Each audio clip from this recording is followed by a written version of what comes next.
Well, gay people stream. Aren't all the streams gay people streams? That's true. It's very true. I am still making my posts. But welcome in, everybody. How's everyone doing? Fine day. But we must cherish them all the same. Ah, yes, that's true. Even the viewer is gay.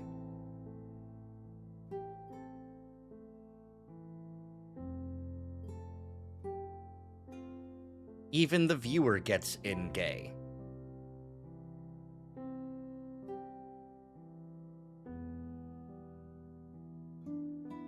Excellent. How's everyone doing this fine Echo Friday? Apologies for any amount of delay. It doesn't matter. Fine. We're just doing a little bit of see it up, and then we can continue. I went to the store. I went on a walk to the sandwich shop across the street. And I got some sandwiches. Well, I got a sandwich, but it was a good sub.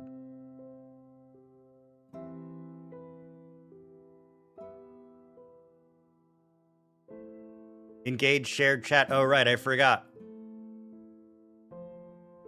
On account of, I forgot.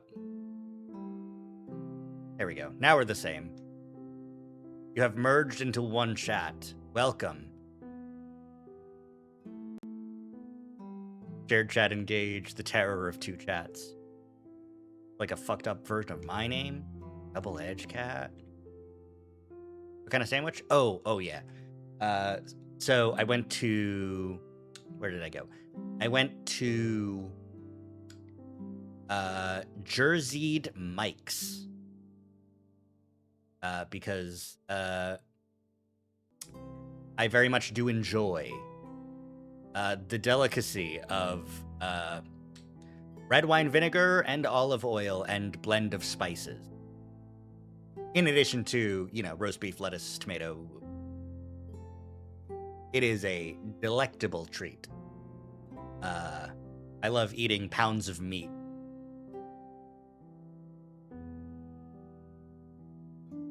The second chat has hit the street. Exactly. You understand perfectly how this goes.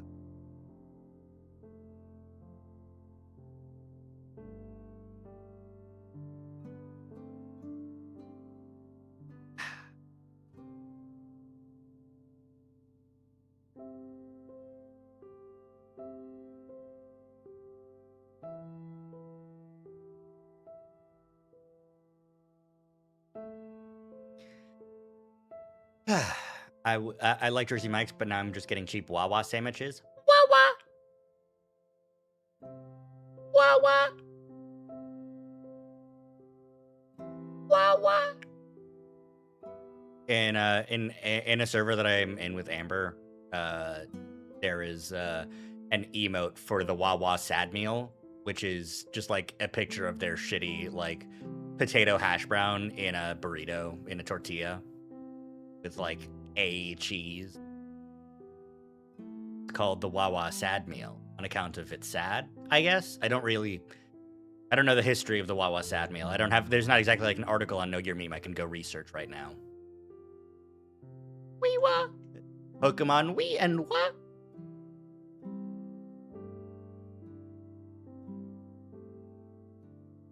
while Amber is still doing the setup, I'm gonna keep on doing this. There's a 100-line survey that went out for people to do like fans of 100 lines. I'm gonna do that real quick. Share your thoughts on these bosses, the SDU when you fought them. Love fighting your own units as part of a double, part of like betrayal type. Super fun. Beshness. Beshness is a fight. It's always pretty fun. To eat when sad, aka depression meal. 100-line survey? Yeah. Let me find where is that?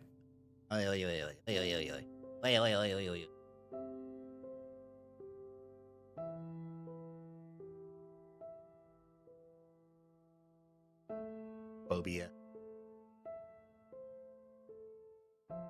It is. Here's the Twitter link, which has the link to the Google form about it. Fight against Veshness. I like that her night guy give very when kicking ass. Double Veshness. Them, more the merrier. I like that one had less health than the other. Lies a lot about one of them drinking or anima and defying the tenets of God, whereas masked Veshness is more like R0. Doesn't drink any, still wears the mask because abides by the tenets. Peter remove, flat, and bigger redeem. Thank you. I do need to do that. Bigger, flat, jacket, bald.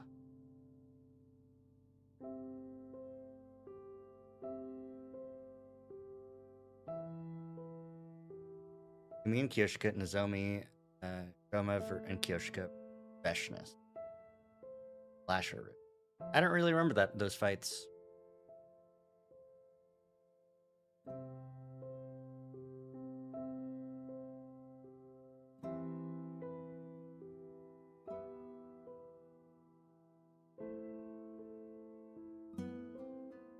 Mervrum, Lol, Akron, Adamaki, Quenzile, Parmith, Denta, Velagardzo, Zanchin, Valagarshin, Gankter. Love you, girl. Never change. I don't have a lot of thoughts about all the other bosses.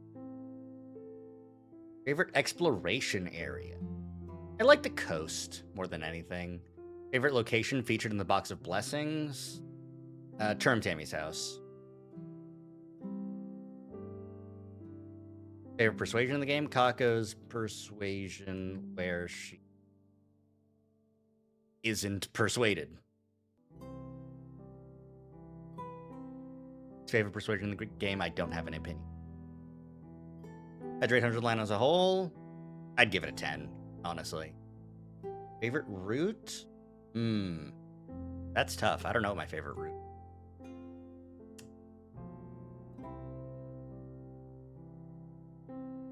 I like coming of age. Hole? Hole? Hole? What hole? Hole what? What hole? What's hole? No! No hole!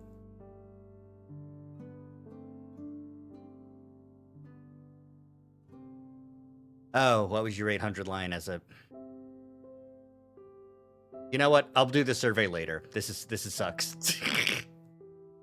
The chunt hole. That's where Chunter is. Chunt hole.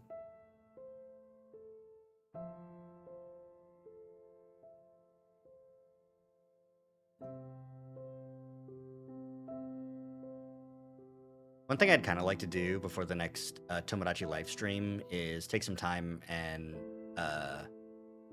redo some of the Mii's face paints to make them better. But it's also really scary, and I don't want to do that. Also, fun to keep them like close but not 100% accurate with the default Mii stuff. Oh, you've been streaming that? Yeah, you should check out the you should watch my channel. What? Ah! Emerald Sun Disc is now following. There we go. It's problem solved. I will consider that. Thank you for your consideration. You should watch my 100-line VODs and become a freak like Bat Noise and Sylar and Gabe. And got the whole polycule Actin 100 line.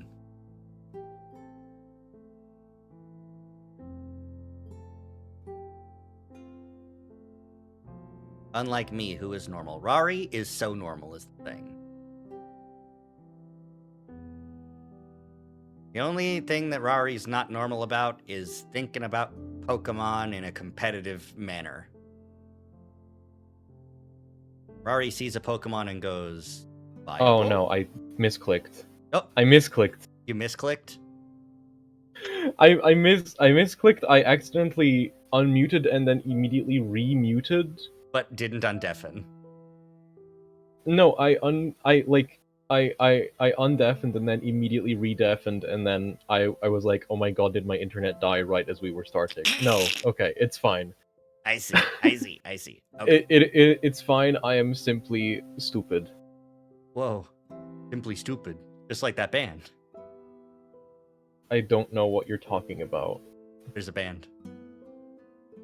Eh. Well, I appreciate you at work right now. Let's transition over to the gaming. That's where the games happen. Yep. All right. Hi, everyone. Welcome back to Echo. How's everyone doing? Engage. Engage Echo, motherfucker. So true, Bessie. Oh god, I was gonna make a joke about like it'd be really funny if there was a visual novel that used NES codes, but there were games on the NES. Yeah, there were visual novels on the NES, on the Famicom. Do you think Famicom Detective Club had codes? I think Famicom Detective Club used like hard saves, so I don't think it would have passwords in the same way that Metroid did. Yeah, but I'm sure it would have like Game Genie codes or some shit. Mm-hmm. Some sort of cheat code or something. Yeah. Anyways, Anyway, I just fucking deleted that guy's message on my stream because I looked like a fucking scam bot. Hey. Yeah. Engage chunts. So true. Yeah, no, like we're not gonna add you on, buddy. Can't create it today. Yeah. Anyway. Oh shit! Cracking open a cold one. How loud that go on the decibel meter? I didn't check. Damn, this is so fucked up. Watching you go through this is sure to be informative for after I move out to a small valley town and out in the middle of fucking nowhere with a lake nearby. So true. Don't worry about the lake. Don't worry about the lake. Nothing bad will ever happen at the lake. Yeah. The lake has been here forever, so it's fine. It's not like it's a pit lake.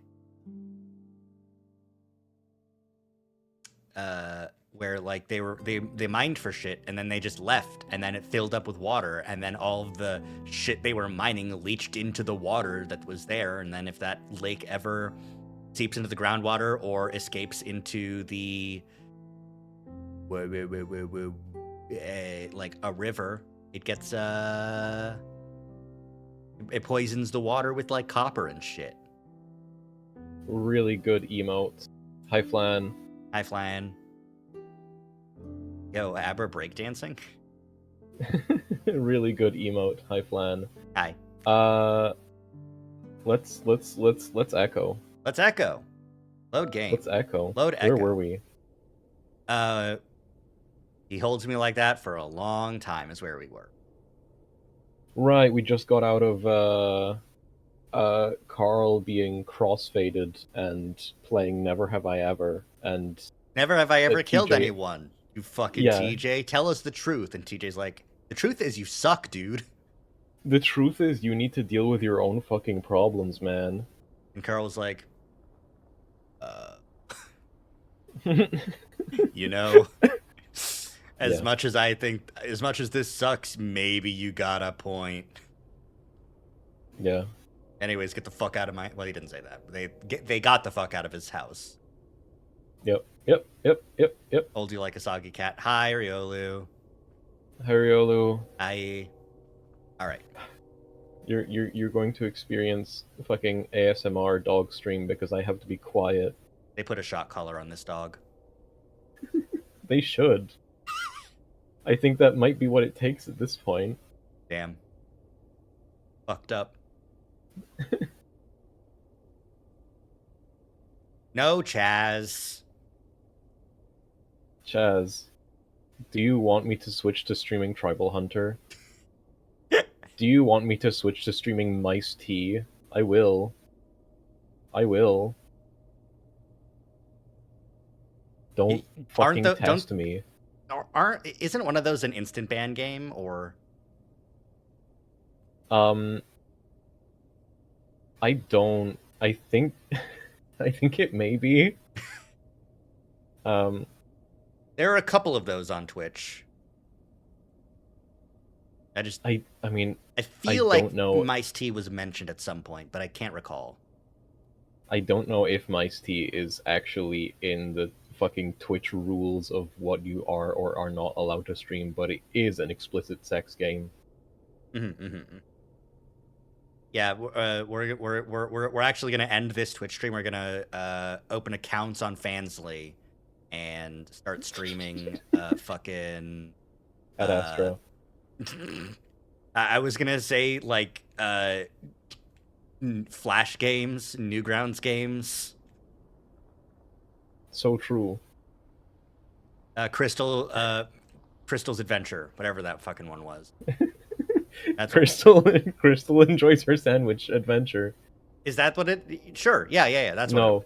I. Oh my god. Oh my god. I forgot you're not actually a furry. I forgot you're a poser. You forgot that this is a costume and not my culture. I forgot that you're a fucking poser who doesn't know about Crystal's sandwich. Yeah. Don't be the reason Twitch has to add a new game to the banned list. Echo Twitch isn't doesn't know that shit bad. about I've us. seen. Twitch doesn't know anything about me. John Twitch That's could not never true. ban me.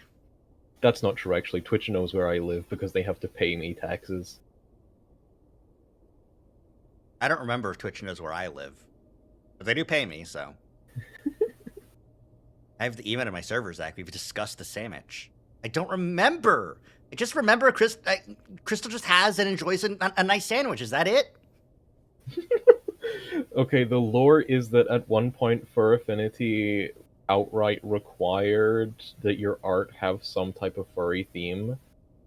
I don't know if this is still in place. I sure have seen a lot of art of normal ass humans on there. But okay, I see the email. At one point it had this hard requirement, but someone wanted to just post some landscape art that they did. But they wanted to post it to Fur Affinity, so they were forced to add a furry, so they just added Crystal from Star Fox in the corner eating a sandwich with a weird expression on her face, and everyone hyper-focused on Crystal and thought that was really funny. That is really funny. And looking at the emote in Rari's server, yeah, that's a really good Crystal to put in the corner of your landscape art that you just like. honestly. It's really good. It's really good. Yeah. Anyway, let's actually start reading this fucking game. Chaz said meet and fuck Lila system. Like, you know that's like, I am referencing a game that exists. I'm not making it up. You don't need to make a meet and fuck Lilat. Well, I guess actually because the Crystal game just has Crystal and a bunch of fucking lizards, and none of the actual guys. Meet and fuck Echo. Meet and fuck Echo. Well, that's what we're playing, right? We get to Janice's house a good half an hour later, me covered in sweat, TJ airing out his shirt.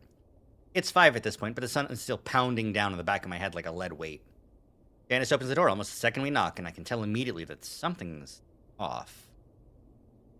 Well, got no pants on.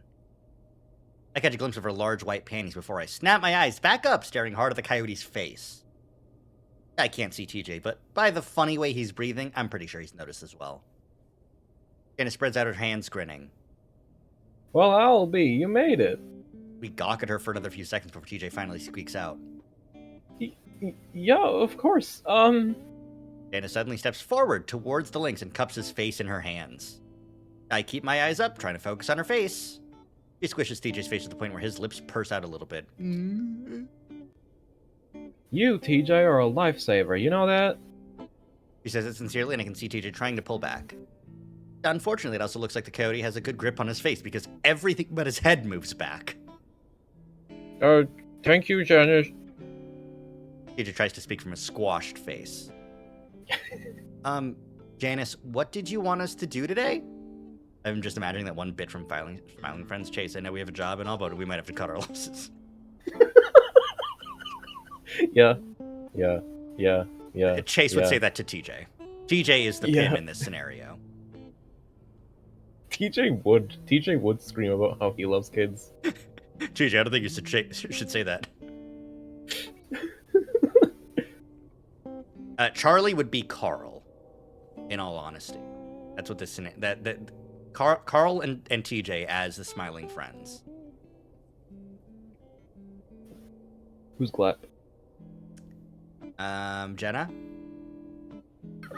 So true. So true. Leo You're is so Mr. right. Boss. Flynn is Alan, I guess. Sure. Yes.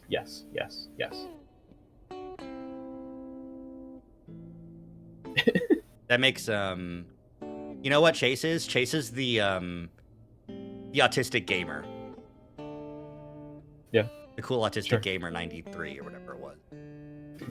It's so true. I don't think I've seen a single episode of Smiling Friends. I've just absorbed all of this through cultural osmosis.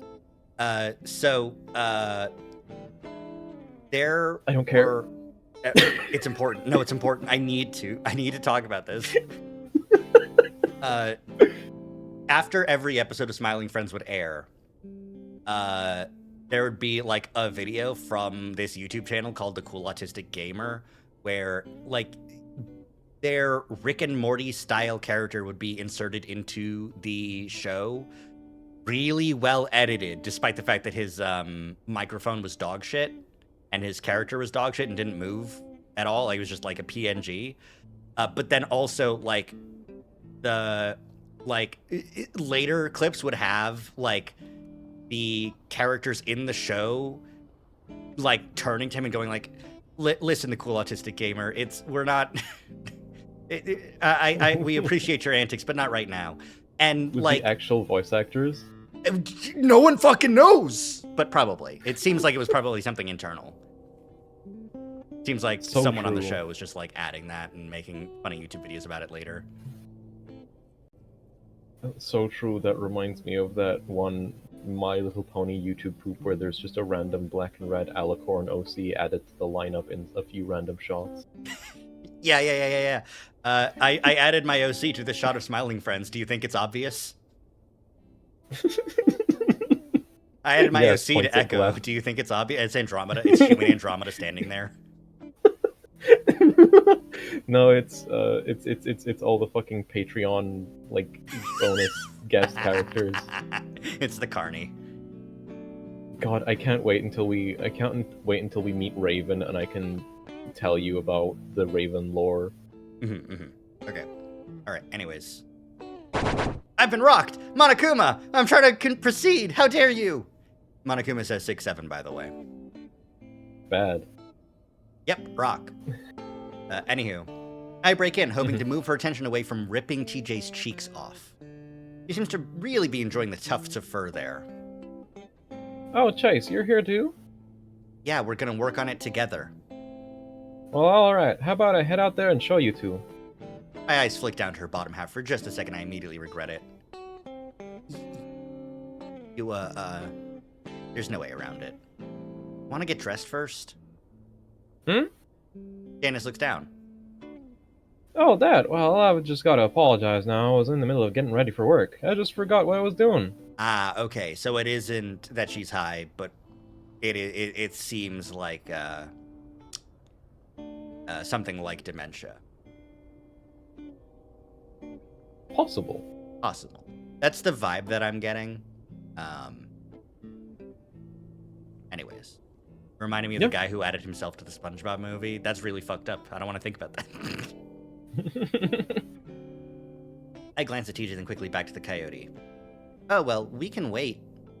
Nonsense. It'll only take a sec. I'm left open-mouthed, following the coyote automatically as TJ follows closely behind me. A quick glance around reassures me that there isn't anyone around at the moment, but if someone does come around... It's Echo. Who the fuck would come around, Chase? You never know. Yeah, the miner from 1800. Yeah, that's... Those are the only, 5 characters in Echo. Oh man, that's right. You haven't even met Duke or Clint or Brian. I know of Clint, of Duke, because there was that scene with the booth, and True. They were like, "Man, Duke smells so bad," and Jenna was like, "Oh, I'm going to need some bleach, Janice." Anywho, but that's the only other mention. Since we've just been walking to and from Carl's house and hiking, as far as I know, there's only 10 people in this fucking town. You're right. And 5 of them, 3 of them just drove here. Yeah. Anywho. Even Carl's parents are out of town. Anyways. Ennis marches us out to the back to the few wooden remnants of the shed we moved earlier. He points at the ground. I want you two to dig a hole right there. Hole? It just Hole. stays just slightly behind me as if using me as a shield to Janice's shameless immodesty. A hole? Yep, in a rectangle from here to there. Janice marks a line in the dirt with her foot before walking about 5 feet in the other direction and marking another line. 3 feet wide, at least 3 feet deep, if not more. I nod through instructions, just trying to get through this as quickly as possible. Okay, what are we doing this for? Anna stops, scratching the back of her head. A pool. Gonna have a pool back here. A 3-foot deep pool? A 5 foot long, 3 foot wide, 3 foot deep pool. Janice, are you burying a body? A body would need to be 6 feet under. Yeah. She's just getting them to do half of the work. Burying a small body that you don't care if it's found or not, I guess is different. Yep. A pool? Yeah, nice little pool. She grins at us and I quickly nod at her. Okay, we'll get right to work. Shovels in the garage, right? Pardon me. I'm doing everything I can to get her back inside. Yep. Need anything else? I can make you lemonade before I leave. Nah, we'll just get water if we need it. Well, alright. No need to finish the day if you can't. I know how hot it is. Dennis turns to leave, but not before reaching out and pinching TJ's cheek almost viciously. He squints his eyes, ears flattening as he just stands there and takes it. And with that, she hums her way back to the house. I wait until I hear the door close. Oh my god, she's gone insane. He just stays quiet, staring at the spot on the ground that Janice marked out. Honestly, maybe we should go. No, she's probably just having another off day or something. I shake my head. And this is definitely not a pool. TJ kicks at the dirt and I shiver as I see a small spider skitter across the ground. Ugh. Either she's lost and we're doing nothing here, or we're digging a grave. Oh, come on, Chase. This was a bad idea. I hear the garage door opening and shut my mouth. The car engine starts up and then I see an old, rusty, white sedan pull out of the driveway. Janice waves at us and blows a kiss, which I'm pretty sure is directed at TJ. And she peels off like she's dragged. She does a sick fucking donut. She drifts. You can hear Eurobeat coming out of her car. Holy shit, Janice. Grandma found the car keys. Grandma, no. Grandma found the stick shift. Grandma found the Eurobeat CD. Grandma found the handbrake and remembered the muscle memory of drifting. Yeah. She curls her fingers around the handbrake and the muscle memory reactivates. She's doing red line shit inside with engines and fuel and stuff. Yep. I am now imagining just like the full, like, super long perspective shot, like the fisheye lens. Yeah. But it's Janice. Yep. Draw this. No, I can't. It's too hard. It would bankrupt me, a person, to do one of those drawings, let alone 24,000. Normal spider implies there are no arachnid and insect furries. This is a major loss for moth kind. Yeah. Yep. There are no bugs in this game. Hate to say it, but I don't think I could do it either. That's so fair, Chaz. Anywho. So who do you think she's on her way to murder? Stop. And I look back at TJ. Do you think she even put her pants on? TJ shudders and looks back at the ground. Let's just get this done, then I promise I won't do any more chores for her, okay? I sigh. Alright, just remember whose fault this is if this ends up being our grave. You're too tall for this to be your grave. I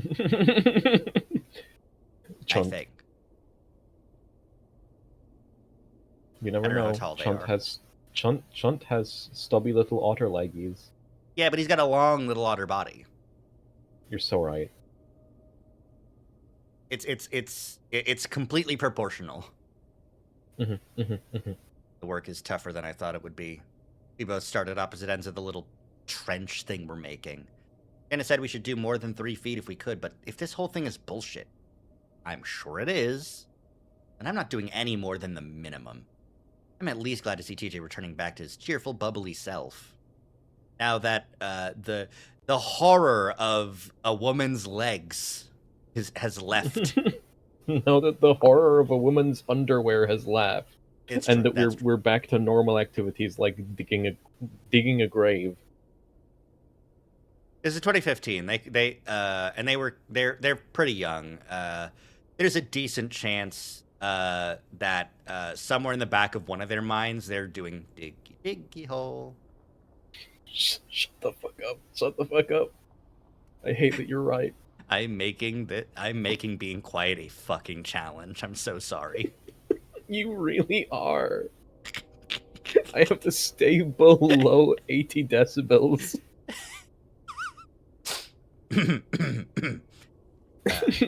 Behave. I can only promise to try. We even almost get into a dirt clod war, but that comes to a quick end when I hit TJ in the thigh with a rock. Do you know for sure that she's wearing underwear? Well, yeah, they said that they saw white panties. Yeah. She wasn't wearing pants, but she was wearing panties. Yep. I'm assuming big white granny panties, because she's old. Yep. Anywho. I don't even want to say that this is a rock-filled clump of dirt. I think he just threw a rock at TJ. Yep. About 2 hours later, the sun is comfortably low, and we're a little over halfway done. It's at that point that I get a text message from Carl. I take a quick glance at my phone, seeing a one-word apology of sorry. I look at it for a while until TJ finally peers up. Everything okay? I debate whether or not to tell him now that he's in such a good mood. It's hard to tell. Rock. Rock. You've been chunted. Chunter did this. Yeah.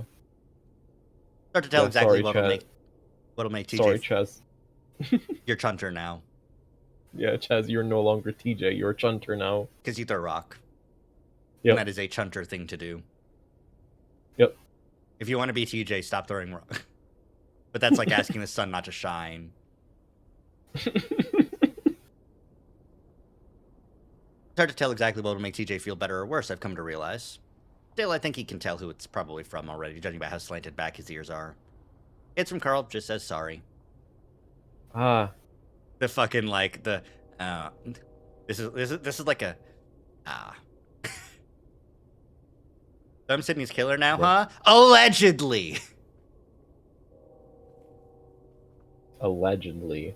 Yeah. Possibly. Flynn alleged it, which means it's allegedly. Carl alleged it too, but like, you know. Anyways. TJ stops digging, pressing his shovel into the darker, moist dirt at the bottom of the trench. That's it? That's it. You gonna respond? I don't know. Should I? TJ starts digging again. Yeah. TJ tilts his head down. I need to apologize too. Look, Carl said some shit. TJ said, this is a harsh truth that you need to hear. Well, I mean, TJ was also, like... He said it in choosing... as much of a fit of rage as he can get. Well, no, but there's also, like, the questions that he was asking during Never Have I Ever were like... Oh, yeah, he was being Never a bit of have a I dick, that's ever right. failed a class, never have I ever crashed my car, never have I ever done a weed. Fucking... Yeah. Like, basically directly targeting Carl, even if he supposedly didn't mean to. Yeah, never have I ever done this bad thing, and it's a thing Carl has done that he knows he's done. Yeah, it's a thing that Carl has directly talked about. Yeah. And that seems more like TJ. Well, what should I say? TJ stops digging again and looks up at me.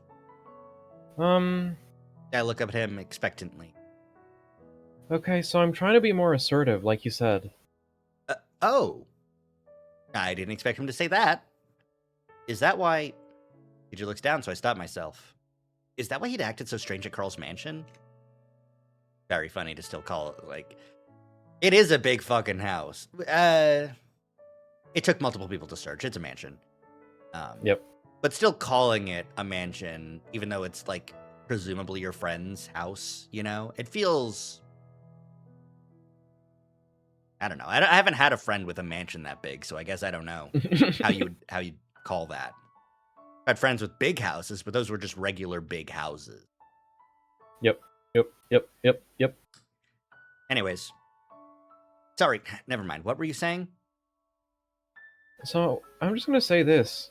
I was thinking about that treasure hunt that Carl found. Oh no, don't think about that. For a moment, I don't know what he's talking about.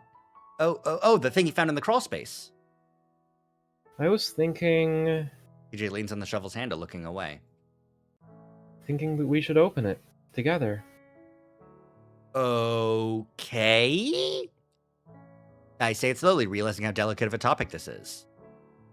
Is there a reason why you want to open it? TJ sighs deeply, looking up at the deep red and orange sky. I always feel like things happen for a reason, and we were just talking about finding closure yesterday. Okay. So, I feel like this might be a way to do it. Maybe read what he had to say. Maybe go on one of his last hunts. He just swallows hard. I can sort of see where he's coming from. Sydney always wrote stupid riddles and stories with his treasure hunts. Might mean something or read something he wrote so long ago. Okay. Now I keep coming up short with what I want to say. I'm just chunting all over the place with this conversation. I was expecting to comfort my friend and maybe get some. I wasn't expecting to do this.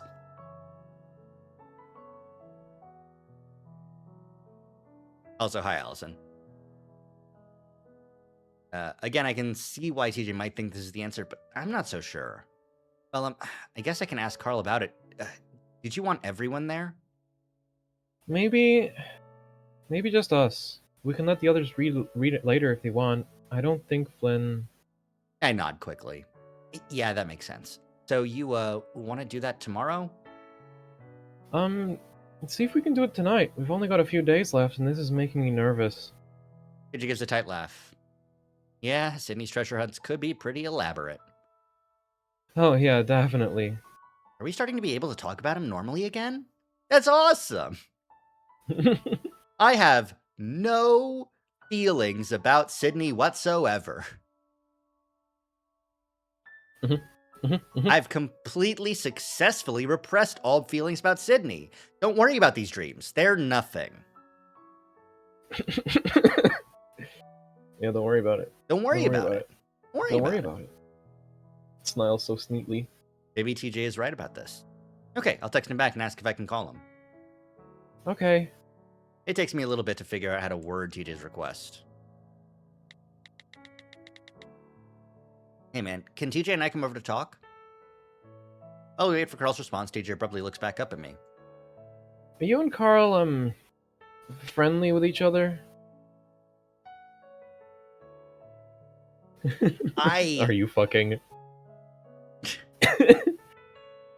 I'm just like sitting here thinking about how fucked of a question this would be if like hanging out in a friend group, right?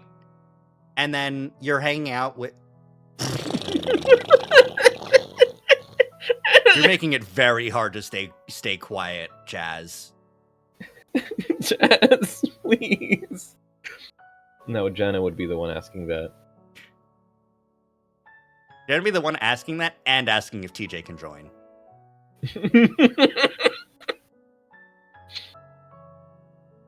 The alpha, the beta, and the omega. Yep. I don't know which one is which. Jenna would be salivating over the prospect of a corruption arc. Come on, TJ, just take a little hit. Unless you're a pussy. Yep.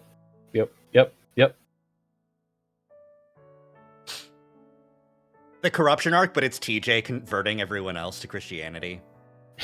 That is a corruption arc, you're right. Yeah. Jenna would be really sad about it, though. Like, they leave the church, and Carl's like, I've been baptized. And Jenna's like, no! No! Yep. I was saying something. Right. The concept of this being, like, imagining I'm, like, in a friend group, and I'm hanging out with people, and then I'm doing something with one person on my own, and just being like, hey, so are you and this other friend friendly? And I'm like, what the fuck are you... Sure, we're all friends. You know this, though, because we're all friends? What? Huh? I mean, how he kissed you. What? No! I laugh. That's just Carl being drunk. Okay. TJ goes back to digging, his ears twitching around. Oh, right. Okay, so we've got the Sydney thing out of the way, so now TJ's going back to the chasing thing. Chaser. Chaser hunter. Yep. Yeah. I grin. What, are you jealous? No? He says it way too fast and loud. Enemy chaser spotted. Hey, if you want to give me a kiss, I don't mind. Yeah, because you're a slut.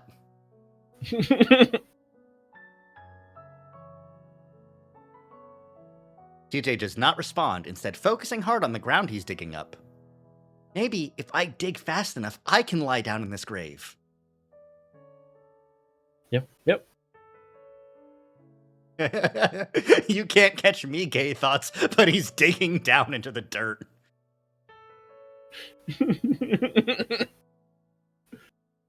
If you're shy, I can do it. Okay. Fucking Shunter. If you're shy, I can do it instead. I see his eyes widen, but he still doesn't say anything. Gay thoughts can't reach me 6 feet under. Yeah, exactly. Exactly, Vanilla. You understand perfectly. You're so right. I make kissy sounds, and that's when he flings some dirt up at me, battering my pants with dark brown spots. Ah, come on! I see TJ smirk as he goes right back to work. Wait, I'm thinking about picking up another dirt clod, but that's when my phone buzzes. I'm thinking of picking up a rock. I'm thinking of picking up another rock. My cane reflex is triggering, but my phone buzzes again. You can't. To the Catholic guy? Yeah, no, crazy, right?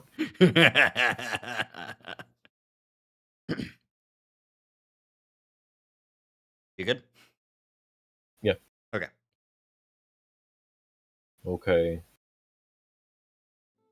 We walk slowly up the length of Carl's driveway, our shadows covering its entire length in the light of the sunset. TJ starting to drag his feet again as we got closer to the door, and I stopped to look back at him. You okay? Yeah, I'm good. Ah, so it's like that, he says, casually tossing aside a rock. Yep. Sure, we don't have to do this today. We can come by tomorrow. He just shakes his head, taking a swig of water from a water bottle we bought from the convenience store on the way. I've been rocked. Badly. There's a convenience store between Janice's house and Carl's house that they could just walk to.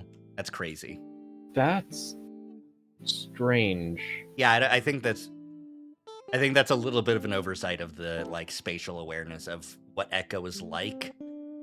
Yeah, this may be something that would be caught by an editor. Unfortunately, you don't get a story like Echo if you have an editor. Well, if I was the editor, what would I say?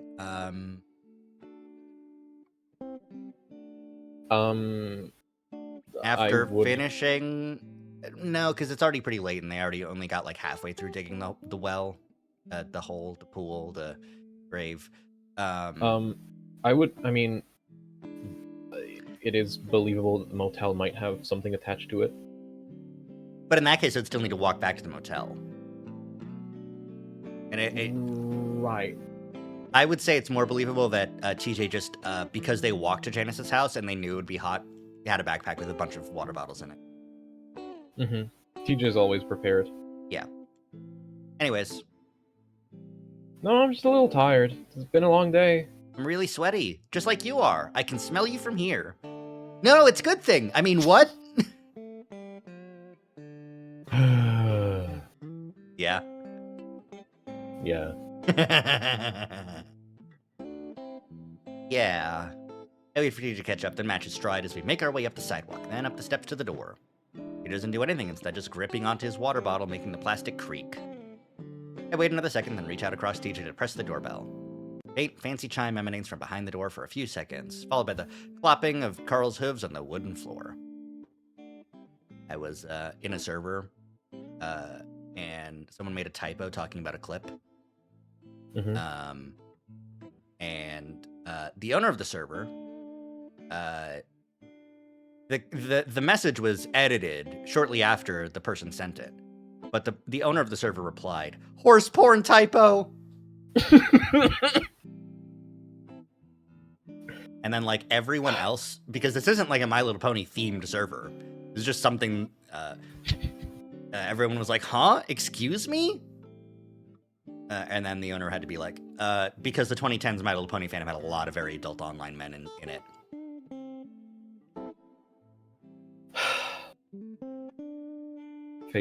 Fades into dust.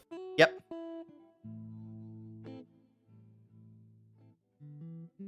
Yeah, gets Infinity Ward. A convenience store from the drive into town, maybe? Like, they didn't do anything. They as far as the like mechanics of their motion goes, their positions from A to B, they didn't. The thing that's strange is the fact that they went to a convenience store at all. Yeah. Anyways, Mhm. his pause once he reaches the door. There's pause on the door. And I imagine him hesitating as he reaches for the door handle. Second later, though, it swings open, revealing a very bleary, red-eyed ram. Carl blinks at us a few times through the bright orange sun behind us. Finally steps aside, opening the door wider. Hey, guys. There's pause. There's pause. There's pot. Pot Hey, of congratulations, green. everyone. Like the day after 420, it got removed from it got rescheduled to the same schedule as ketamine. So it's not as bad as heroin. So true. So true. A broken administration can be right sometimes.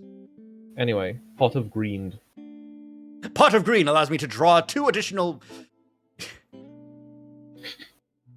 brownies from my deck. There we go. True. Schedule 2. I think schedule 3. I think schedule 3.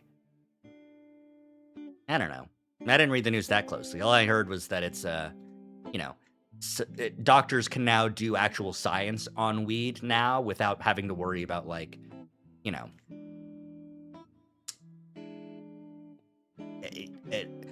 they can now get funding for grants and stuff for we're definitely going to do a cool new test with to figure out the effects of weed on glaucoma or whatever.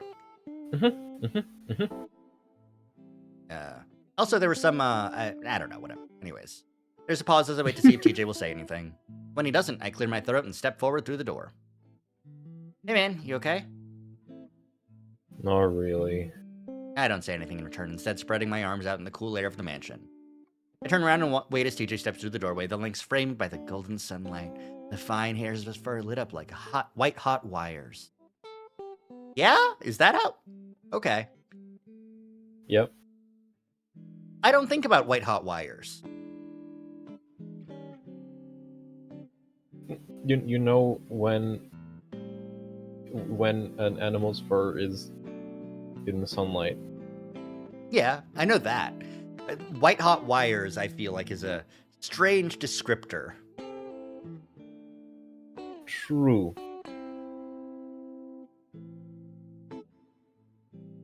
I don't know how I would describe it, though.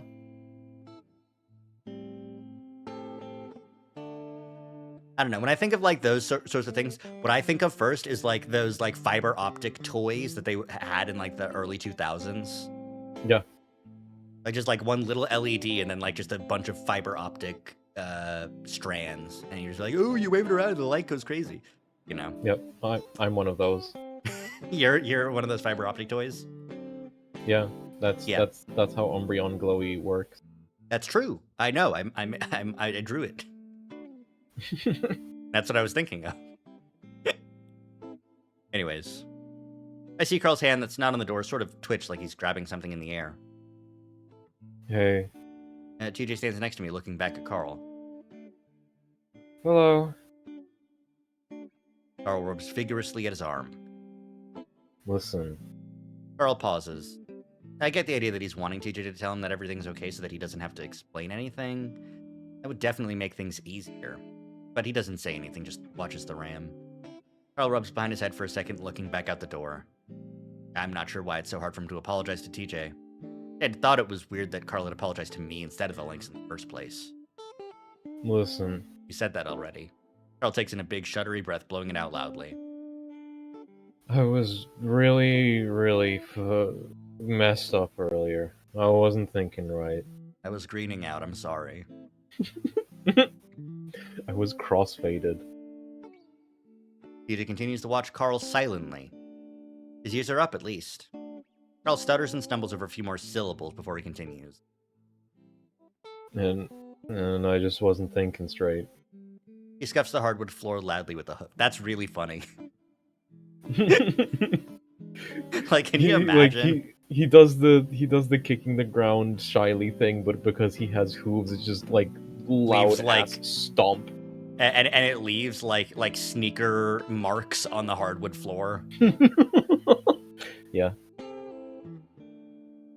And I don't think you did anything like that. I was just pissed off.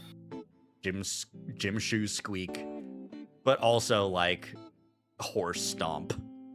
Yep. It is quiet for a few more seconds, but Carl doesn't offer anything more. So, why were you angry? Carl sighs and leans his head back against the door, his horns knocking loudly against it. You said some shit that I'm ass hurt about, okay? It wasn't your fault. TJ folds his arms looking down. Well, what was it I said? Carl shakes his head. Come on, Tej. Stupid shit. I mean, stupid because of me. Stuff about school, car accidents, just brought old stuff up for me. Oh. But I don't think you ever did anything like I said. I was just being a huge dick. Sorry. Ah, he actually said sorry. That's crazy. Average man does take like 5 years to get there. Yeah. Yep. Yeah. That was like 5 different excuses, and then 3 more like, look, it's because, and like also blaming TJ for like making him mad, you know, like a little bit, but then going like, I shouldn't have been mad. It's because that's on me. Sorry, admitting, you know, there we go. He got there. Anyways, his voice breaks a little at the end, and he quickly looks at the floor, his ears down. TJ is again quiet. I think about changing the subject now that the apology's out of the way, but TJ speaks first. Thanks, Carl, and I'm sorry I brought up stuff like that. I'll try to remember in the future. Carl shakes his head, looking back up. Not your fault. He's standing there awkwardly for a few more seconds. I guess I thought maybe Flynn had been saying stuff to you. That was why you said it. Huh? Oh. Oh yeah, that's definitely why I said it, but like the reason I said that's the reason why it was in my head in the first place, but you know, the reason I said it was Carl's non-denial hangs heavy in the air. I haven't seen Flynn in days, and I am wondering what he's been up to in that time. I'll have to ask Carl when TJ isn't around. As of now, though, I want to change the subject because things are getting awkward. Getting awkward? Carl. Chase. So, TJ had an idea about the scavenger hunt thing. Carl looks at me as if just now realizing that I'm there.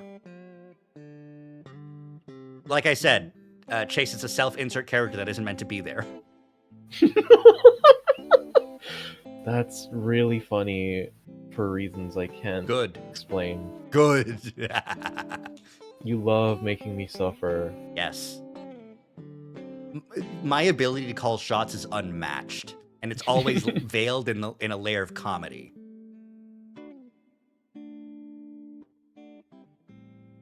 Scavenger hunt? Oh yeah, the treasure hunt. He just scratches his arm, looking embarrassed. Sydney's treasure hunt? He just scratches harder at his arm, looking more and more flustered, so I jump in. Yeah, we were thinking about actually doing it to maybe find some closure. Carl frowns. Really? He just stops scratching his arm, his ears coming back up. Yeah, I believe things happen for a reason. That you found it now while we're all here means something, I think. Man, I mean, it's really old. You even think any of that stuff would be out there right now? Maybe, but I guess I'm not really looking to find anything. It's like a thing we can do while we remember him. I think it's a good way to find closure. I try to back TJ up under Carl's somewhat bewildered stare. To be fair, yeah. Mm-hmm. I'm also like still like my theory still of Chase setting up a treasure hunt for Sydney that resulted in going to the lake and then drowning him because he was an asshole.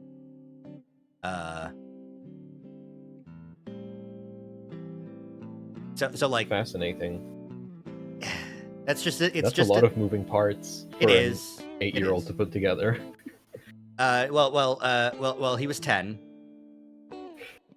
True. And everyone knows 10-year-olds are way. They had the plot of just stealing things from that guy's yard, and tricking TJ into helping them. Yeah. Yeah.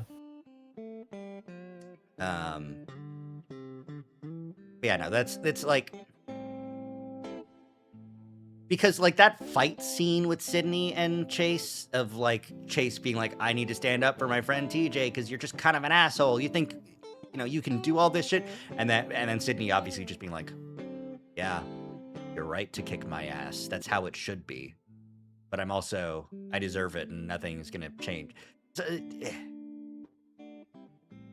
it feels like the sort of thing where, like, if you're angry and you're pushing and you're trying to get like righteous vengeance, that sort of reaction makes you want to hurt them more. Yeah. Yeah. And like that's sort of what it felt like, if I remember correctly. Like it felt like Chase got Sydney out there with some stupid treasure hunt thing, or that they were both out there for a treasure hunt thing. Oh, you're right. Right? No, yeah, you're right. It did. No, okay, yeah. This is not you theorizing here. I'm realizing this is not you theorizing here. This is you like remembering some shit that was actually stated in narration. Yeah. That Chase had lured Sydney out there with the prospect of having Sydney set up one of his treasure hunts. Right. Okay. So yeah, like the fact that Chase is going along with this, despite the fact that if that did have something to do with his death, then this is Chase is extremely repressed and forgot that he did that, and is like, yeah, we should totally do his scavenger hunt. Then he looks at it and he's like, wait a minute, this is a scavenger hunt where I killed him. But I'm very excited. I'm very excited. Yeah. For you to experience things. It's where my head's at right now, based on the information that we've been given. The ram strokes his chin. The ram strokes one out. That's...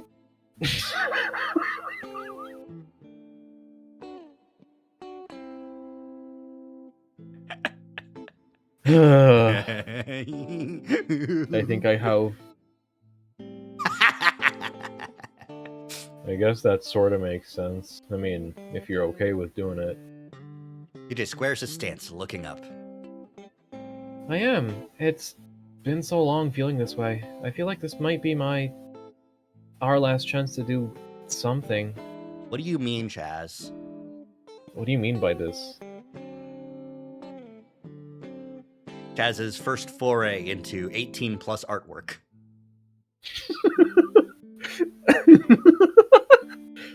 And or when it's light enough out for Ember to make noise. What are you talking about?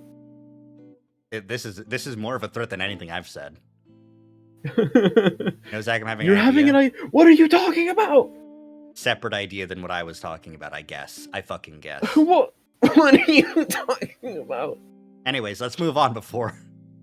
You ever see the No Laughing episode of Beavis and Butthead?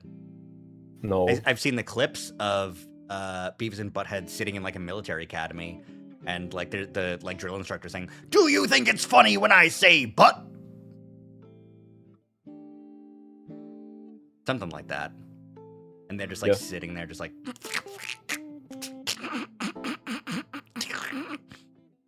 Did you see the part immediately after? No, because I never watched that clip to completion because I don't choose to dedicate my time to Beavis and Butthead. Yeah, I live a better life. You don't Beavis and Butthead to completion. You only edge. Yeah, exactly.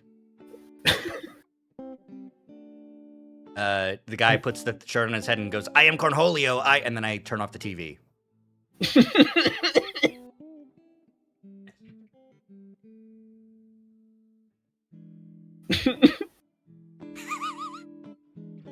Bad is correct. Anyways, Carl looks over at me. I nod, indicating I feel the same way. I don't... Rocks. Stop throwing rocks at my friend. I need them to narrate. If you need to... Shink's attack is a better, less intrusive way to show your disdain for me. Everyone does it all the time. Yep. Plus, it's cheaper. Is it? I don't remember how much Shink's attack costs. 100? Wow, that's really cheap. I should up it. Ouch. Thank you, Amber. But I can't say yep, rock. Well, that's... No! No! No! No! Please! For the love of God! I shouldn't have mentioned it. I shouldn't have mentioned it at all. But I can't... Ah!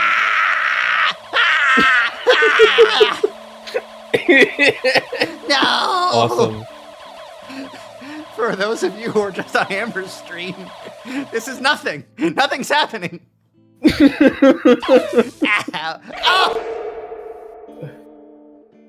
Hi, Big Shinks.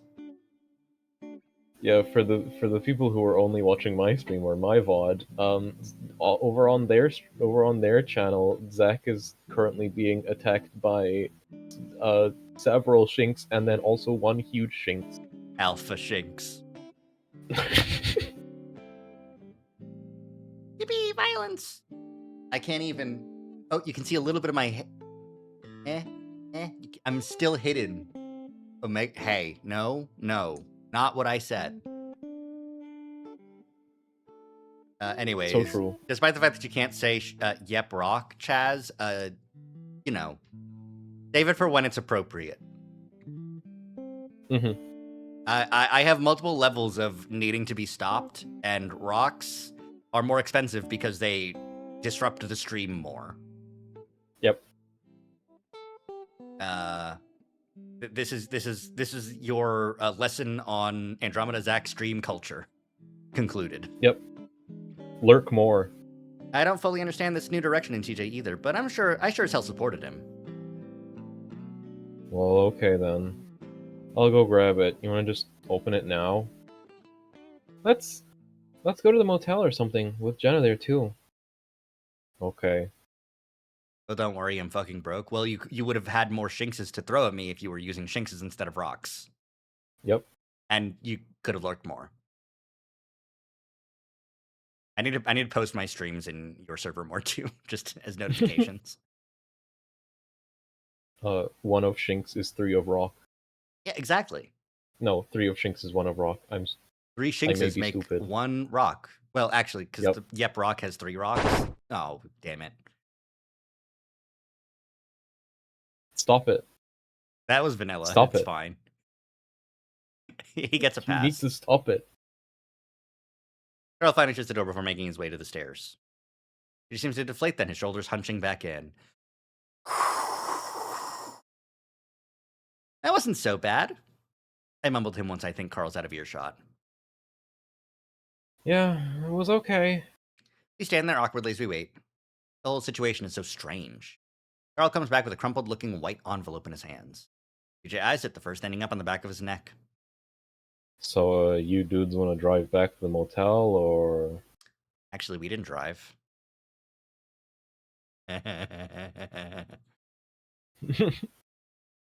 Carl drops his hands to his sides.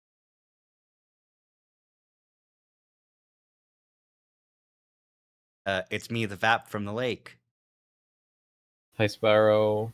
Hi, Sparrow. My favorite things are water with no ice. Water with no ice. Water with no ice. And dirt. See you in Echo 2. See you in Arches. Fish. All right. Carl drops his hands to his sides. Are you for freaking serious? I can't walk in that heat. Actively playing Arches right now. So true. Arches fucked me up way worse than anything in Echo. 07 soldier. DJ did. I took up some of the fur on the lynx's neck to show Carl. DJ actually jumps a bit and I quickly let go. I want to ask him what's wrong, but Carl keeps talking. Man, I'm gonna smell like shit once we get there. Sun's almost gone anyway. Carl smirks at me. I sweat walking in the wintertime. Take off your fucking hoodie then, buddy. No, you it's wanna his see me dysphoria shirtless? hoodie. It's his dysphoria hoodie. He's boy moding.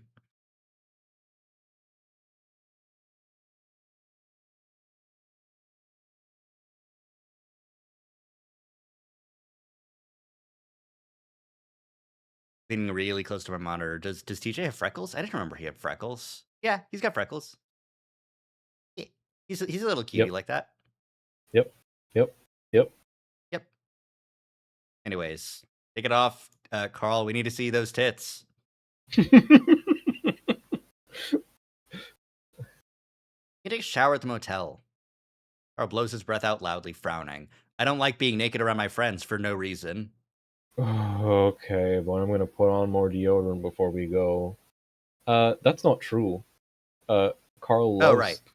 Carl loves being naked because he doesn't see value in his body as it currently is.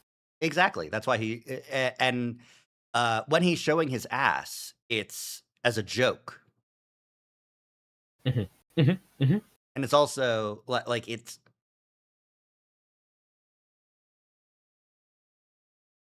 there's something to be said about showing your ass more than showing your chest. You're so right. You're so smart. Imagine showing your whole ass as a bit. Imagine showing your Yeah. whole ass and then accidentally showing your balls and getting really upset about it. Mhm. The lockback isn't so bad. Carol makes it out to be a lot worse than it is with all his gasping and wiping his face constantly. She gets a text from Jenna to meet at the diner instead of the motel since she's going there for dinner anyway. Once we walk in, oh my god, you made him. But like, you could have walked to the motel, then taken the shower, and then got in the car. You kept walking to the motel. Fuck off. Fuck you, Chase and TJ. You're both too. This is the corruption arc. It's into exercising. The corruption arc is making Carl lose weight. The corruption arc is first corrupting Chase into losing weight, and then corrupting Carl into losing weight. Fuck. That's worse than any. That's worse than any of the horrors of Echo. That's worse than converting them to Christianity. At least with Christianity, can still be a fat fuck. Chunt maxing. Fuck, I don't know. Chunt maxing's good. But unfortunately, TJ's already gotten to Chunters and is already influencing him. So this is TJ maxing. Teach maxing. TJ Maxx. Yep. I didn't realize what I said. TJ Maxx. TJ We're maxing. going to TJ Maxx. We're going to TJ Maxx. What the fuck is chunt maxing even? Well, chunt maxing is when you want to fuck all your friends and you turn off your brain and start thinking with your dick.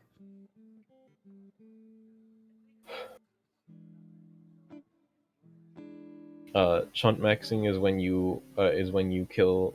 Chunt maxing is when you kill your friend as a child and allow the ghost inhabiting his body to possess you instead. Mm-hmm. Oh, that's called being based. Actually, you've known people like that. There's like three things that could be a reply to. Being the driving with your dick, the ghost thing, or the growing out a goatee so it looks like the Fu Manchu.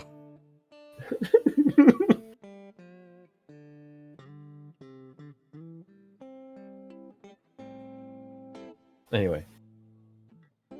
Once we walk in, Carl lets out a gasping groan of relief that turns a few heads. Take your pick. Wow, that's bad. You shouldn't know that person. All of the above. Refuses to elaborate. Jenna looks up from a corner booth and waves at us. I wave back and start making my way over. Going to the bathroom. Gotta wipe my pits. TJ makes a sour face as he follows me to the table. Jenna scoots in so we can slide next to her. Chase, I know it's I know your main focus isn't this. If it were me, I would grab Carl by the shoulders and go, dude, you've got to make sure the door locks. I know it happened to me. Remember, you've got to really slam it shut and jiggle the knob to make sure it locks. It might look locked. Check. Jiggle the knob. And Carl says, yeah, I do that all the time, buddy. Ew. Yeah. Jenna. Anyways, I'm sorry. It's the first thing. So, what's this all about? Carl found a treasure hunt that Sydney made.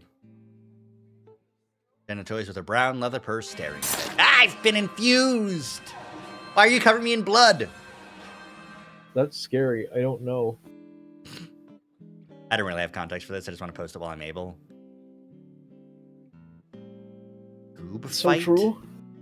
is just. Oh, this is. I see. This is I'm gonna say this is based on the animation of the Pikachus hitting each other, slapping each other in Pokemon the movie.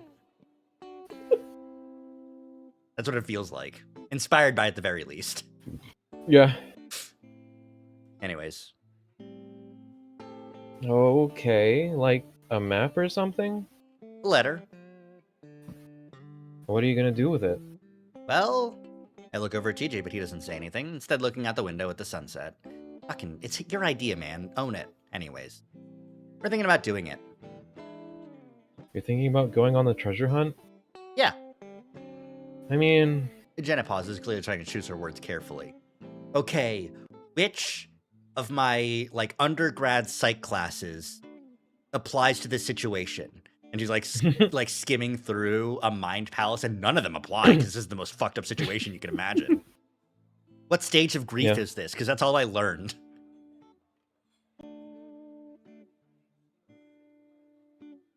I mean, would there be anything left of it at this point? It would have to be at least 11 years old by now. And looks over at TJ, studying his reaction. Doesn't give her anything, though, still staring at the window. Damn! all my experience. Look, Chase, the way you look at your friends isn't natural. We, the Phantom Thieves, are gonna steal your heart. What the Chase fuck are Hunter, you the talking icon about? of lust. Shut the fuck up! No. Somehow I'm in the Mind Palace. She doesn't know who I am and don't know why I'm there. Yeah. Chaz is the secret 8th guest character. Chaz was the minor. Yep, rock. Yep, rock. that's what he said every time he found gold. Fuck, dude.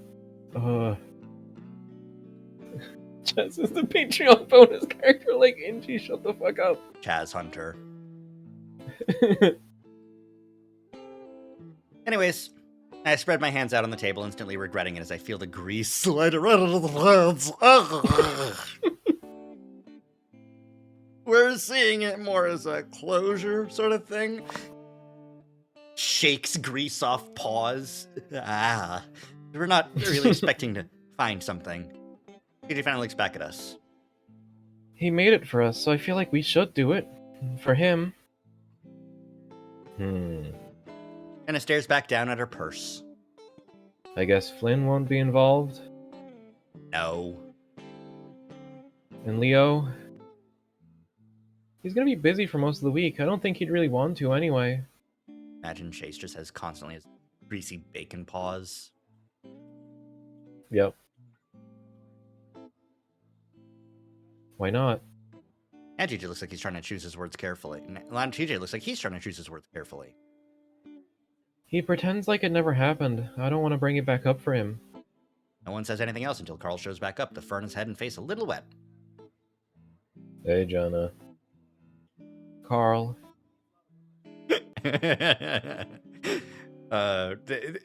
This is giving the two distant ends of the friend group.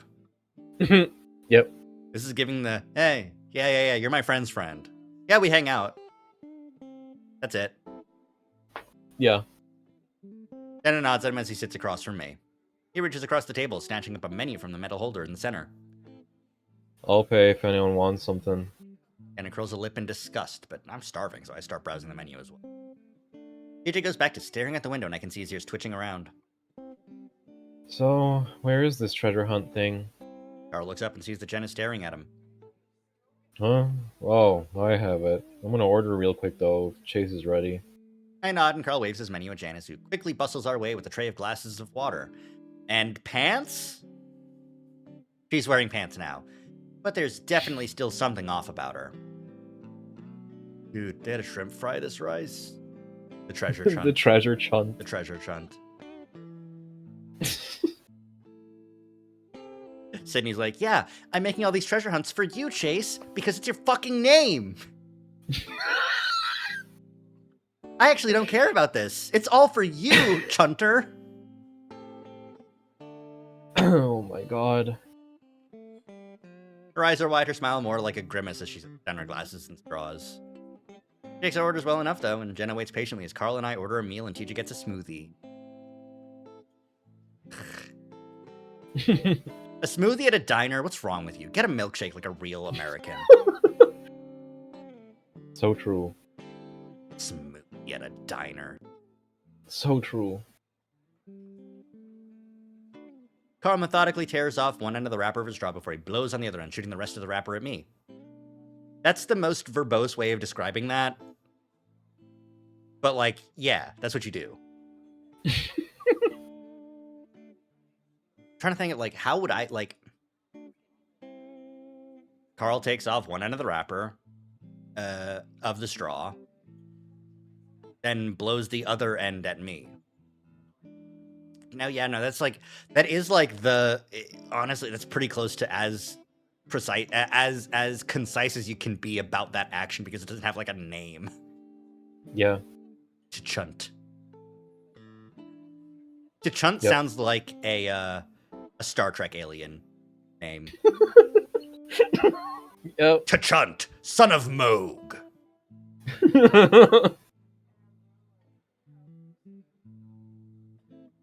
Chunt, his eyes open. Chunt when the walls fell. Chunt is an enemy in 100 Line. Sorry, I'm trying to formulate more Darmok ass sentences, but my brain is not working. Chunt and Leo at Echo. Chunt at the lake. Chunt at the lake again.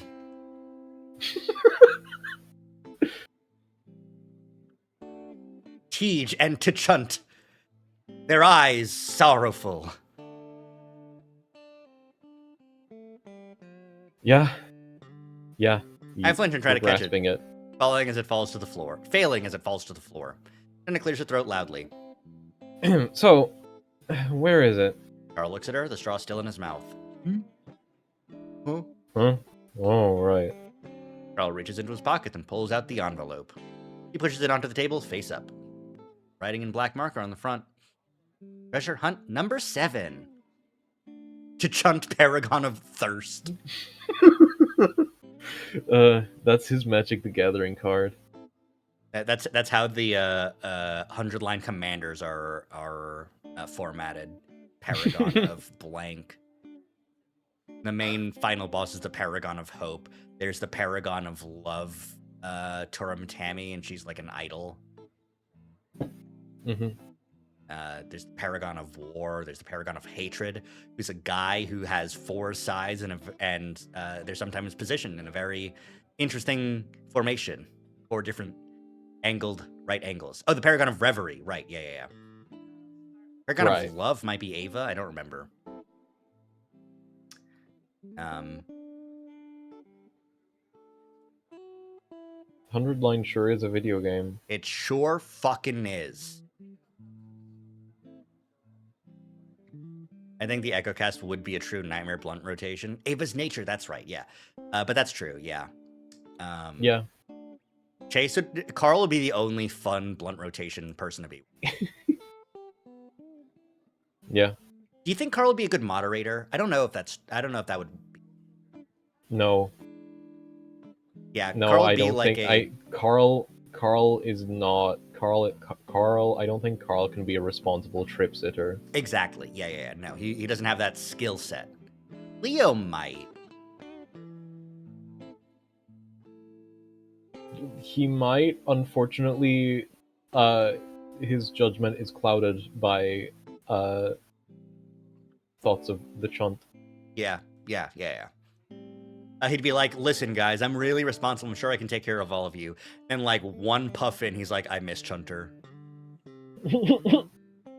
And that's the only thing he can say for the next 3 hours. TJ there in a full hazmat suit, absolutely not partaking. Full N95, full scuba rebreather. Yeah. Anyways, we all stare at treasure hunt number 7. Should I read it? Charles sets a hand down on the letter. Or someone else? Charles' eyes briefly flick over to TJ, then quickly look back down at the letter.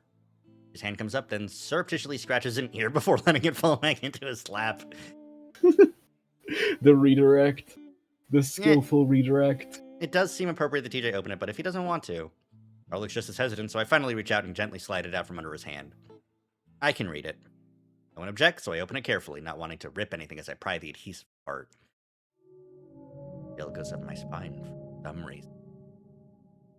A strange, surreal vision comes to my mind's eye of inky blackness leaking out of the envelope, spilling slowly across the table. I heard like a note. A chill goes up my spine. I heard the singular note of the background music, and I'm like, okay, yeah, no, we got to do this. We're in it now. Yep. I can feel it too, like a cold draft is wafting from inside. I pause, feeling an emptiness in my chest. The hell? I give my head a small shake, breaking out of the trance. I guess it's only natural I feel this way. That's Sydney's handwriting on a letter sealed after he licked it. I love making these treasure hunts. It's really sad, so it makes sense that I'd feel this sudden drop in mood. Yeah, that's why. It's because you're sad. And it's a drop in the mood. That's why you're freaking out. That's why. Yep. It's the only reason. Yep. I swallow as I continue to pry it open, the feeling getting worse and worse as I do. It's finally fully open, the feeling slowly subsides. Tension in the air seems to melt away too, like the whole town just let out a sigh of relief. I look up for a moment at the others, wondering if they're feeling the same way. It's hard to tell as they're all looking intently down at my hands. I quickly look down again and stick my fingers inside, feeling a piece of paper catch on a pad. Gently, I press down on it and slowly slide it from the envelope. Bright white copy paper folded once in half. Yeah, 12 years isn't enough for, like, copy paper to yellow, I think, especially sealed in an envelope. In a dry crawl space. Mm-hmm. It's been creased so long that it's starting to part at the fold, and the middle parts so that the edges are barely holding it together. I see. Wow. Fascinating. Because when I crease something, I crease it the whole way through. But of course, this kid would just fold it a little bit and then crease it like most of the way through. Anyways. Black blotches bleed through the paper, probably written with the same thick marker that was used for the envelope. I gently unfold it, not wanting to rip it apart more than it already has been. Big blocky black letters are sloppy and childish. And though it's only a few sentences, it covers the entire page. The last few words trail off into a tiny, almost illegible scrawl. It droops off down the side of the paper as Sydney realized he'd ran out of room at the end. Okay, I clear my throat, then start reading aloud. Welcome to treasure hunt number 7. This is the biggest one so far, and it took a long time. Oh, no. And it took a long time. But no cheating this time. I'm talking about you, Carl and Chase. No skipping steps. First clue, these things fly really high. It's in their home with my comb.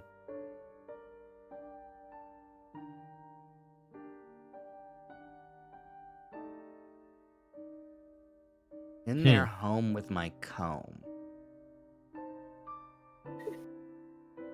Using your entire brain to puzzle out a treasure hunt designed by a 9-year-old.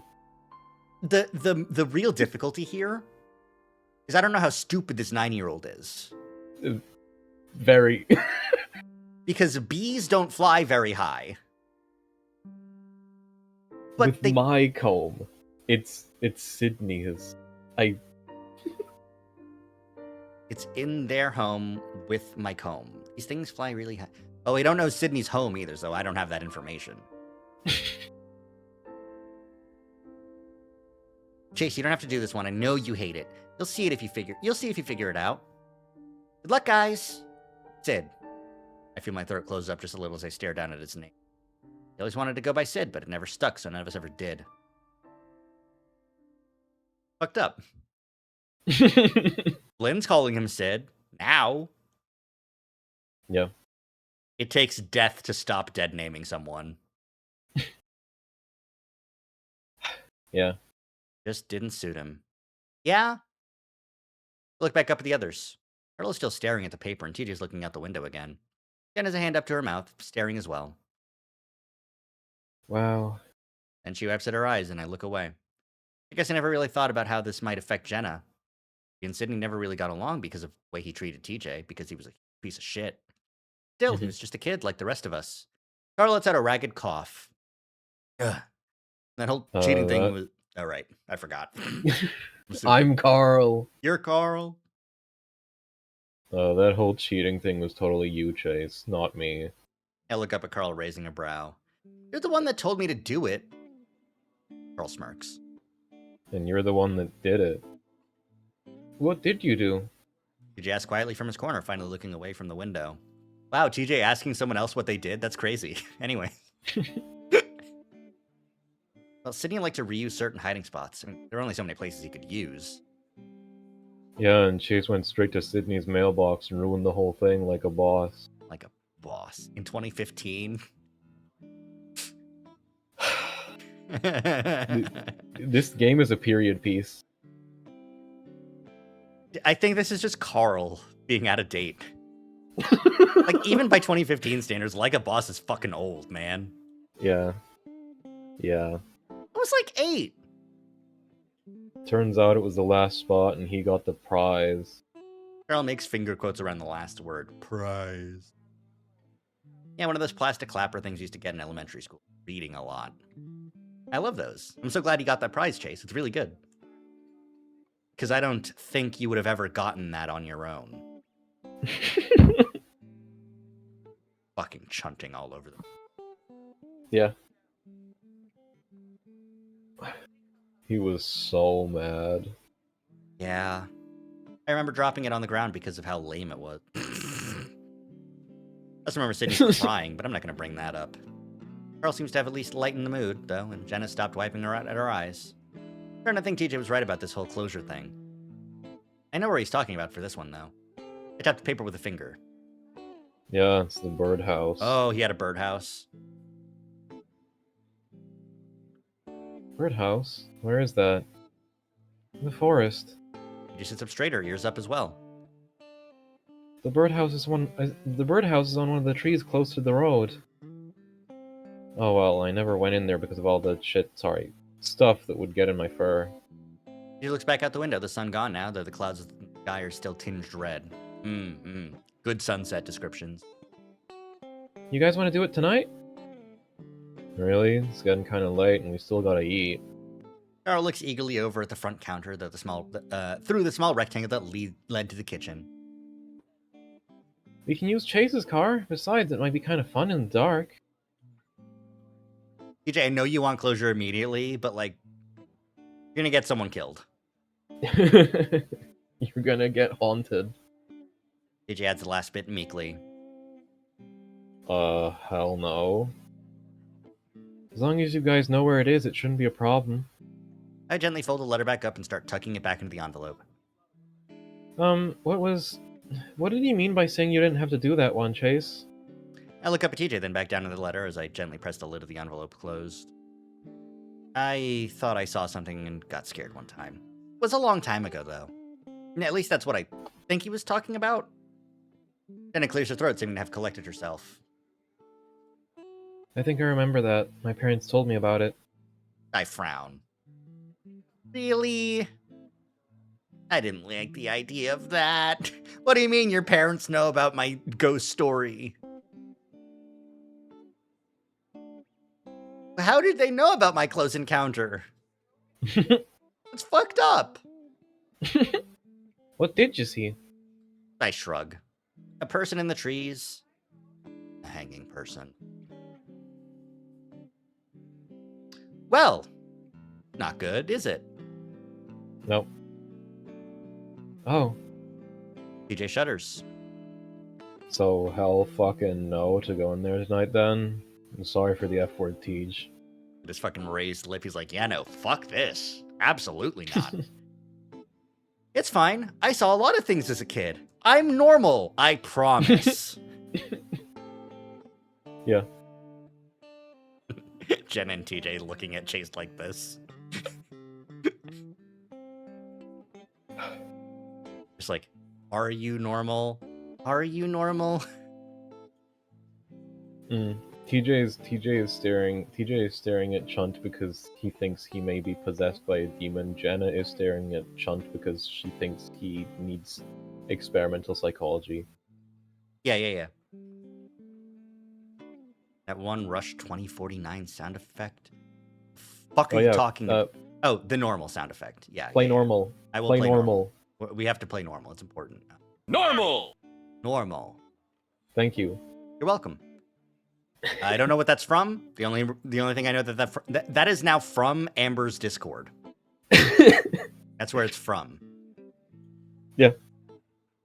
Anyways, I'm not gonna tell them that how I'm definitely still scared of that place. Besides, DJ looks really eager to start this, so I'm not gonna ruin it for him. It's the woods at night. Whatever. You're in Echo. But really, that's not what's bothering me right now. I look down at my hands as I try to work out a timeline in my head. When was it that incident happened in the forest? I thought it'd been 10 at the time since that was when I'd started going to a psychiatrist. And I'd started going because of that. But that would be impossible because... Here we are. I have pants on in this scene. It's Woods time for you. Oh boy. Yep. Horrifying implication there. Yep. I thought that the Woods incident happened after Sid's death. And if that's the case, then how could Sid have written about it? Yep. And what was this doing in the crawl space? Mm-hmm. Anyways, here a plate with massive burger and steak fries lands in front of my face. Big Coyote sets down a smoothie for TJ and an even bigger veggie burger down for Carl. Hey Janice, is Julian working today? Janice smiles at TJ. No dear, he's only here when I'm not. He'll be in tomorrow if you're looking to find him. Okay, thanks. Janice then clutches her tray to her chest and watches us for a moment. Listen, Chase and TJ, why don't you come by my house again when you get the chance? I look up at Janice and see that she's got a strange look on her face. Confused and worried looking. What's wrong, Janice? TJ's voice is full of concern. Did we do something wrong? Oh, no, you did everything wonderfully. I just want to have a talk about the way I acted the past few days. Okay. That doesn't seem too bad. Janice lets out an exasperated sounding laugh. Ha ha. Not really sure what came over me, just now realizing how strange it all was. She glances at Carl.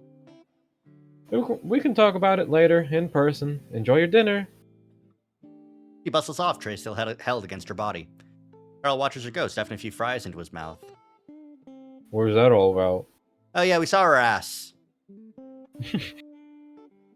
Carl's like, awesome. Girl ass is the best, don't you agree?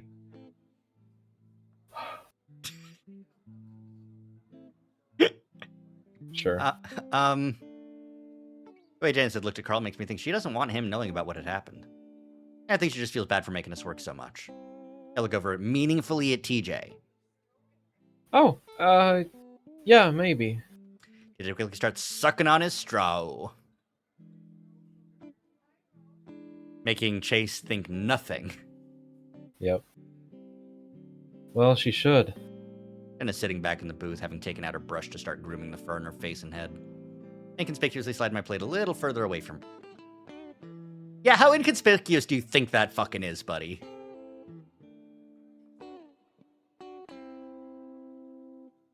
I think Jenna notices. I can't believe they're making us watch the Fox experience a microaggression.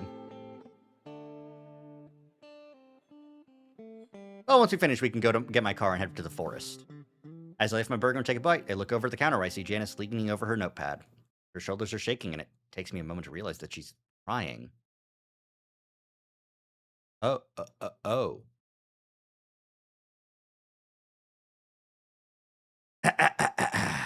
It's woods time. It's woods time. The forest is really just a patch of trees on the side of the road near Leo's house. Well, it's technically small. It still covers several acres, which is enough to get lost in.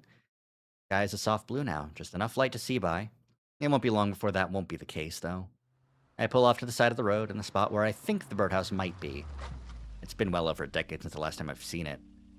Probably where the treasure hunt is going to end, considering the time that's passed. Birdhouse probably isn't even there anymore. The woods, the lake. Man, fuck nature. So true. We all step out of the car into the warm evening air. Carl folds his arms on the hood of the car and grins at me. See, even with the sun gone, it's roasting. At least you can drive me home now. Yeah. Over at Leo's house, but his truck is gone. Catches my glance. I might tell him what's going on if we find something and you want him to join us. He picks at his claws. It's alright. I give him a quick side hug as we step up to the edge of the trees. I can see why TJ doesn't want to tell Leo about this. Was right about Leo pretending it didn't happen. I can't imagine it would go well if we told him about trudging up old Sydney scavenger hunts. So, where is it? Anna looks into the empty ditch between us and the forest, wrinkling her nose at the old scraps of garbage inside. Well, Carl looks up and down the tree line, squinting.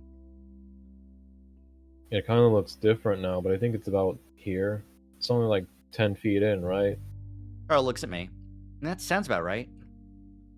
We can fan out and check all the trees that we can fan out and check all the trees that close to the road. TJ jumps across the ditch lightly, much more lightly than the clumsy hop I execute right after, on account of my shit-ass legs. On account of my stubby little otter leggies. I land unevenly on the opposite incline and windmill my arms as I lean back. Carl starts laughing before I even fall, but TJ reaches out and grabs me by the shirt, yanking me back up from the ditch. I fall into him awkwardly and quickly step back, brushing myself off even though there isn't anything on me. You okay? I'm fine, thanks. I glare over at Carl, who's still laughing. Did you even try, man? He leaps over easily, clearing the ditch along with a few more feet. Not fair, I'm an otter! Don't let that hold you back from achieving your dreams. Oh yeah, and what's keeping you from achieving your dreams, Carl? Take this blue pill.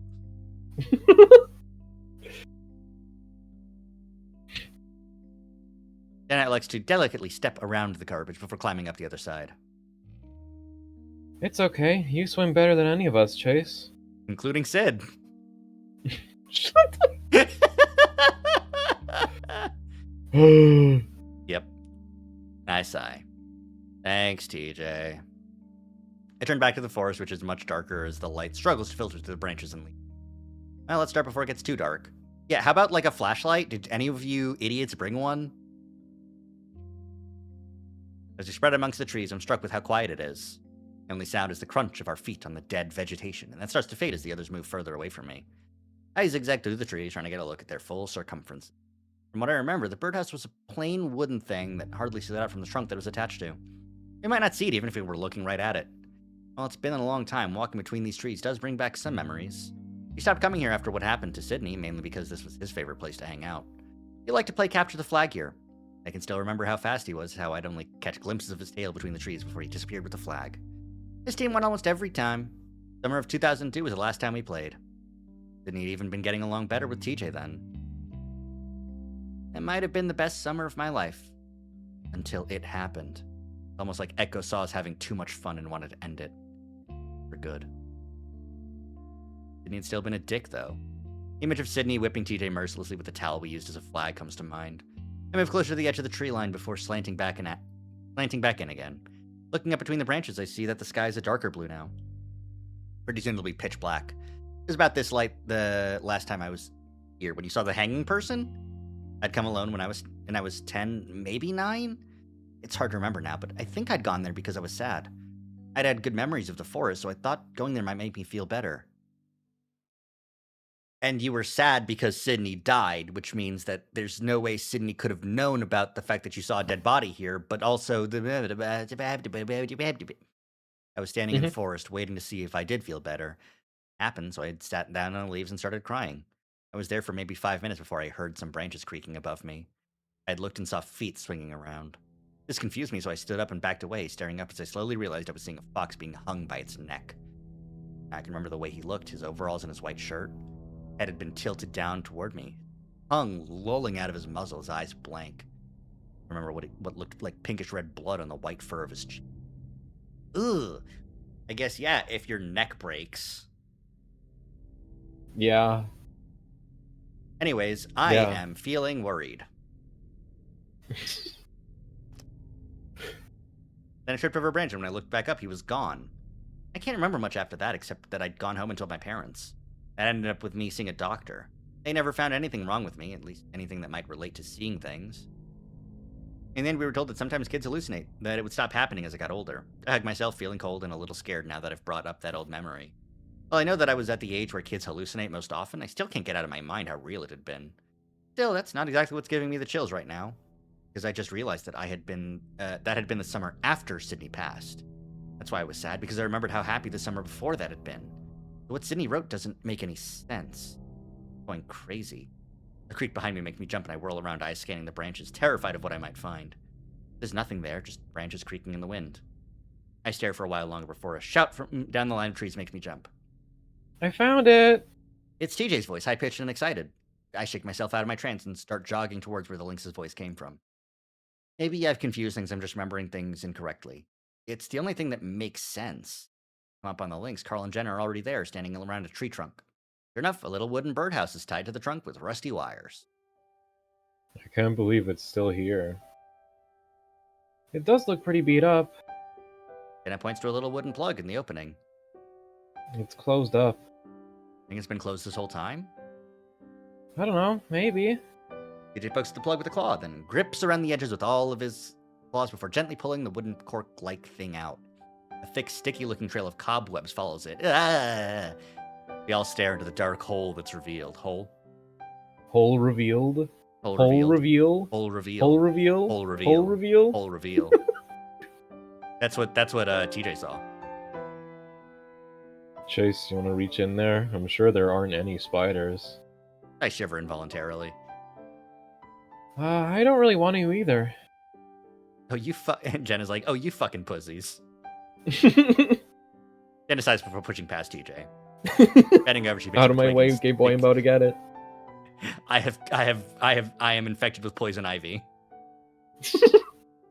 Bending over, she picks up a twig and sticks it into the hole before swirling it around. When she pulls it back out, it's like she's made of cotton candy cone of spider webs. She drops that and then takes out her phone, turning on the flash before holding it up to the opening. Well, We all wait anxiously for her to say something. there is something here. That she reaches in with just her fingers. After a few crinkling sounds, she pulls out a Ziploc bag and inside is a folded up piece of paper and a blue comb. Holy shit, no way. Well, no one ever comes back here, so I guess it makes sense. He actually put a comb in there to make it rhyme, huh?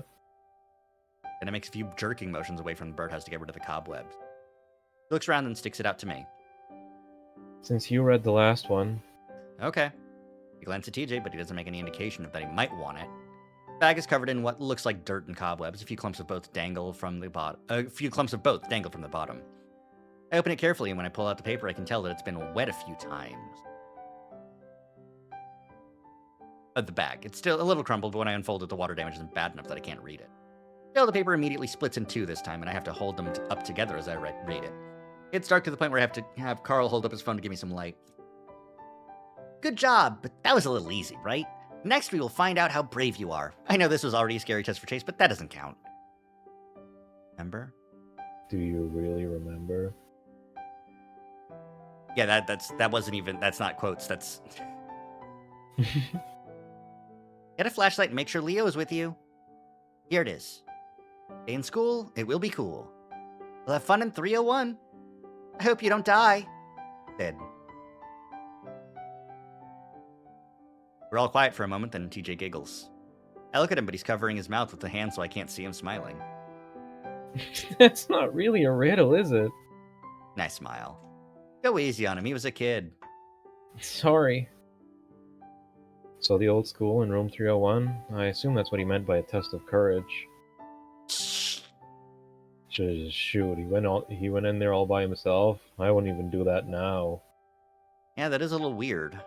Feeling that something isn't right grows inside my chest.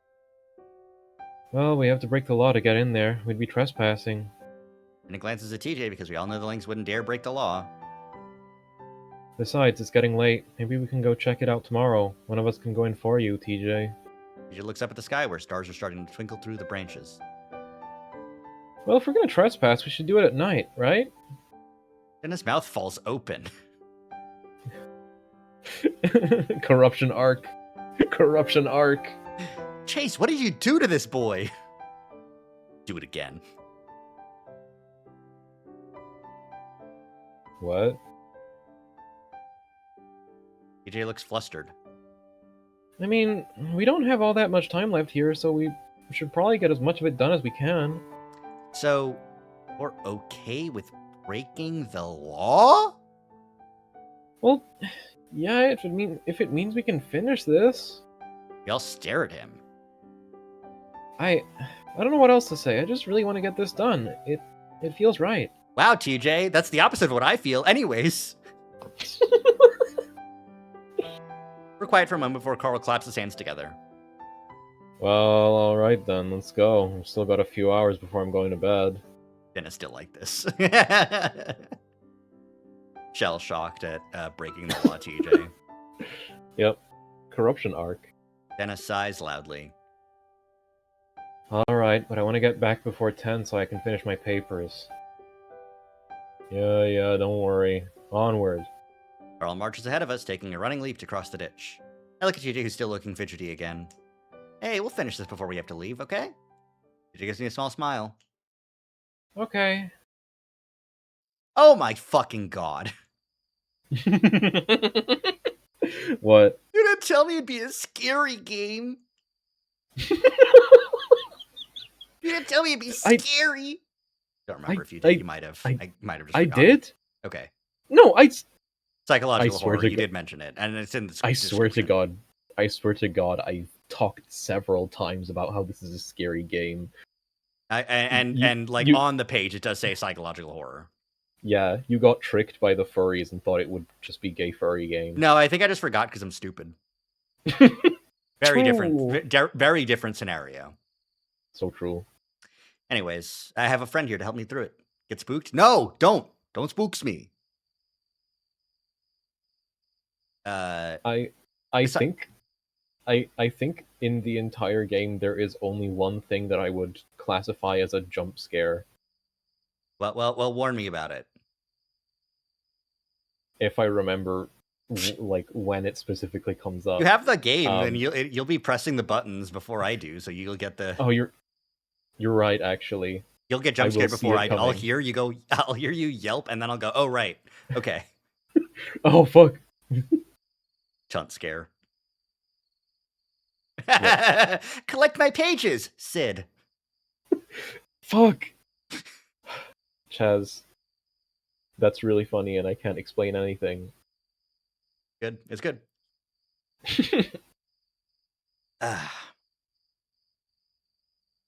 But yeah, I've got a friend to help me out here. I have fun reading spooky. I don't have fun with the idea of getting spooked myself. Mm-hmm. That's why I'm doing good with the flashbacks and stuff.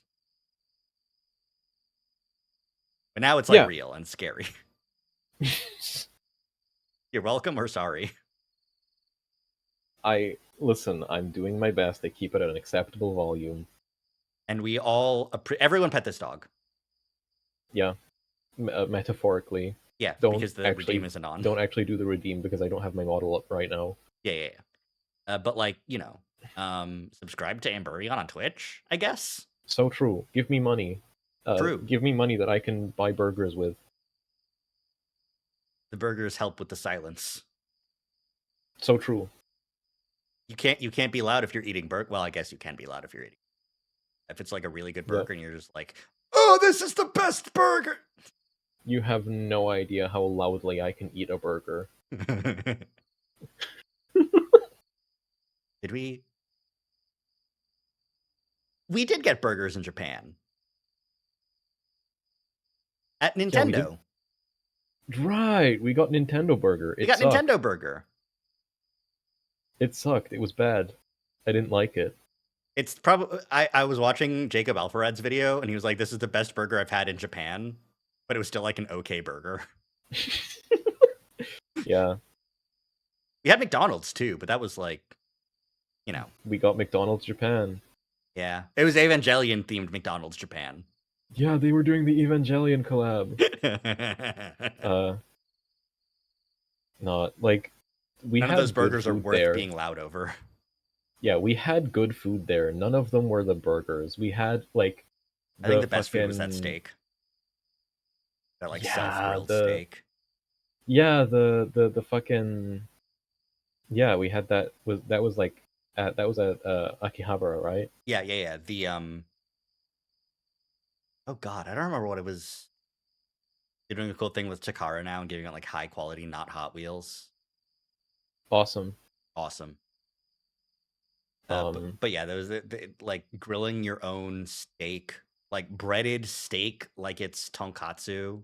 Like yeah, God, that shit was so good. fucking good.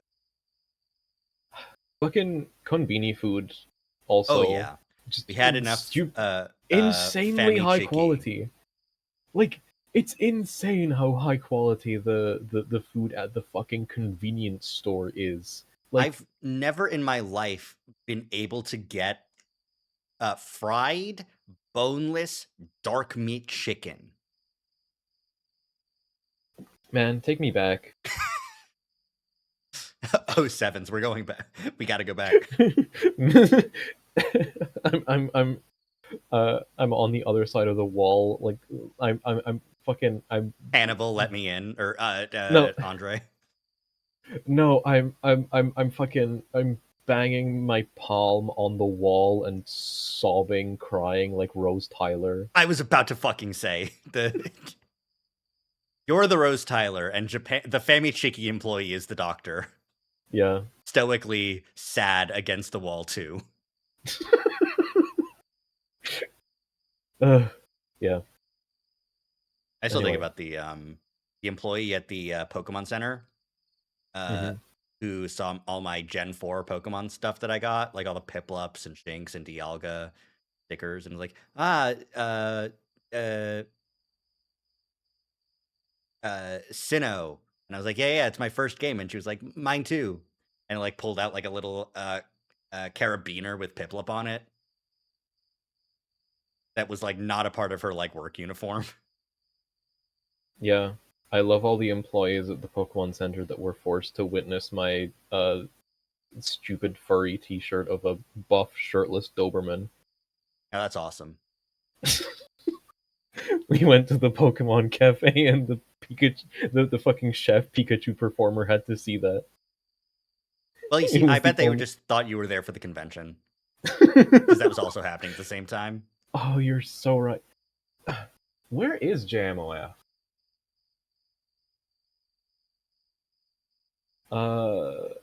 It's It was like It's- halfway it's- between Tokyo and Osaka. yeah, it wouldn't be anywhere nearby. But like being in the country in Tokyo as like a starter and then going to True. like it doesn't that seems like a reasonable tourism thing to do. True. I doubt you were the only one wearing a buff animal t-shirt. What I'm saying. So true. So true. Anyways, Carl says that a cop still patrols Echo randomly at least once a night. Because of that, we let Jenna sit out in the car and keep watch. If someone shows up, she'll text us, which should give us time to get out the back of the school. And it'll still look suspicious as hell, but as long as we're not caught on the property and have some sort of excuse, we should be fine. At least that's what Carl says. We stand there in front of the door, and I notice that a couple chains hang loosely off the door, no lock to be found. At least that hasn't changed. Carl shrugs. Teenagers break in all the time. No point in putting a lock back on every time. Carl gives the door a shove, and it slides open very slowly, letting an unearthly squeal as it does. It did play a squeal, but it was very quiet.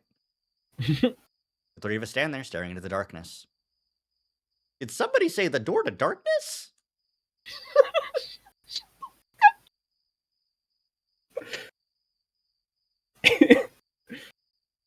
It's Chase! They put bugs in him!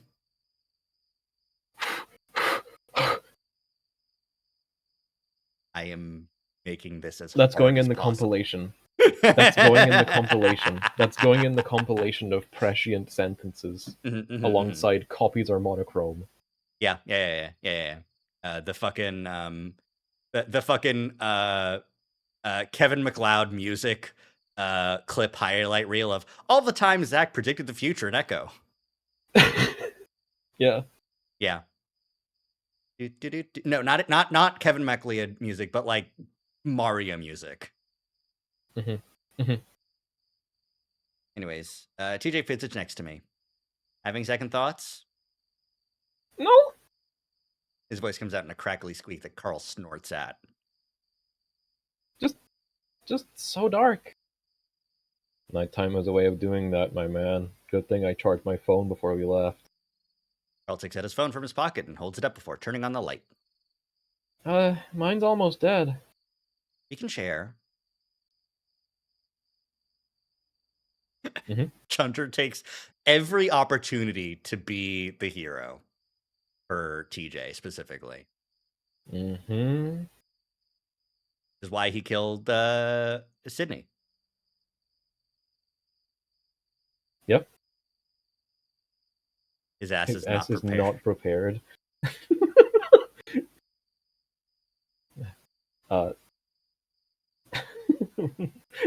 We're running a poll. Did TJ prep?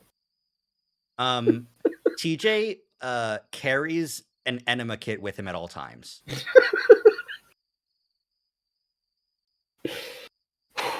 Yep. Yeah, right? That's canon. Sure. Is it for him or is it for Chase? I guess we'll never know. Oh, this sucks. A specific otter enema kit.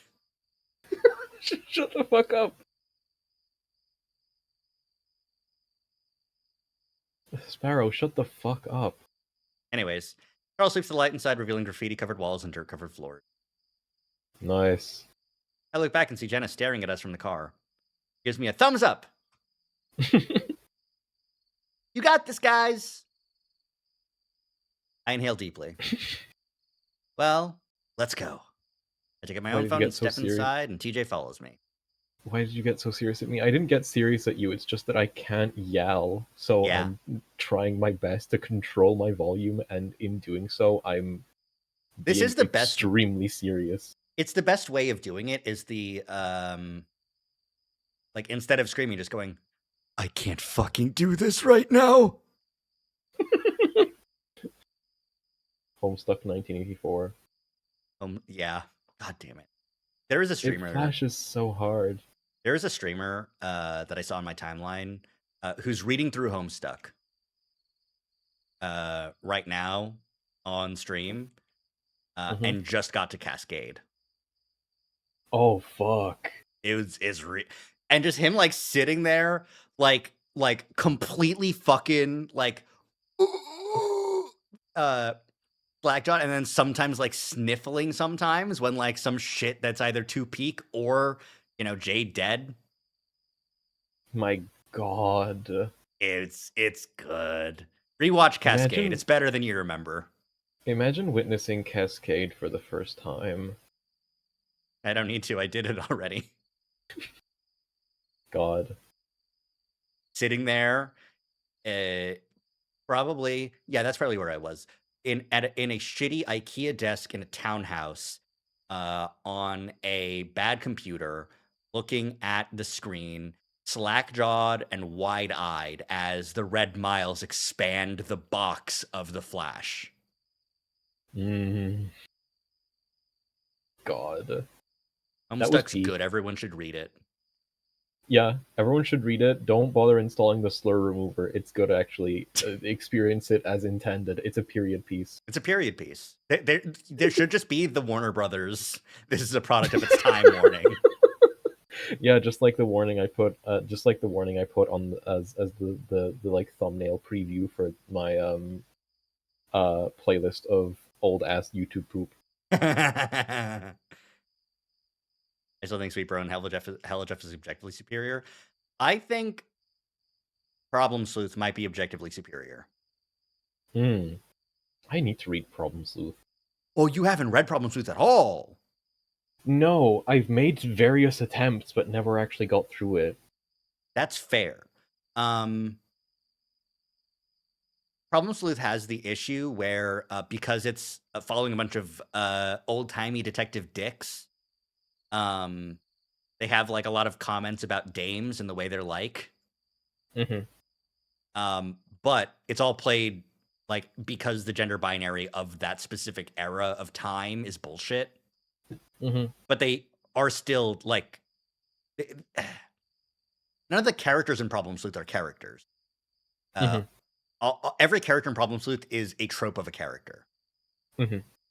But it still has the fucking video game bullshit that Homestuck does, but to the nth degree, which makes it better.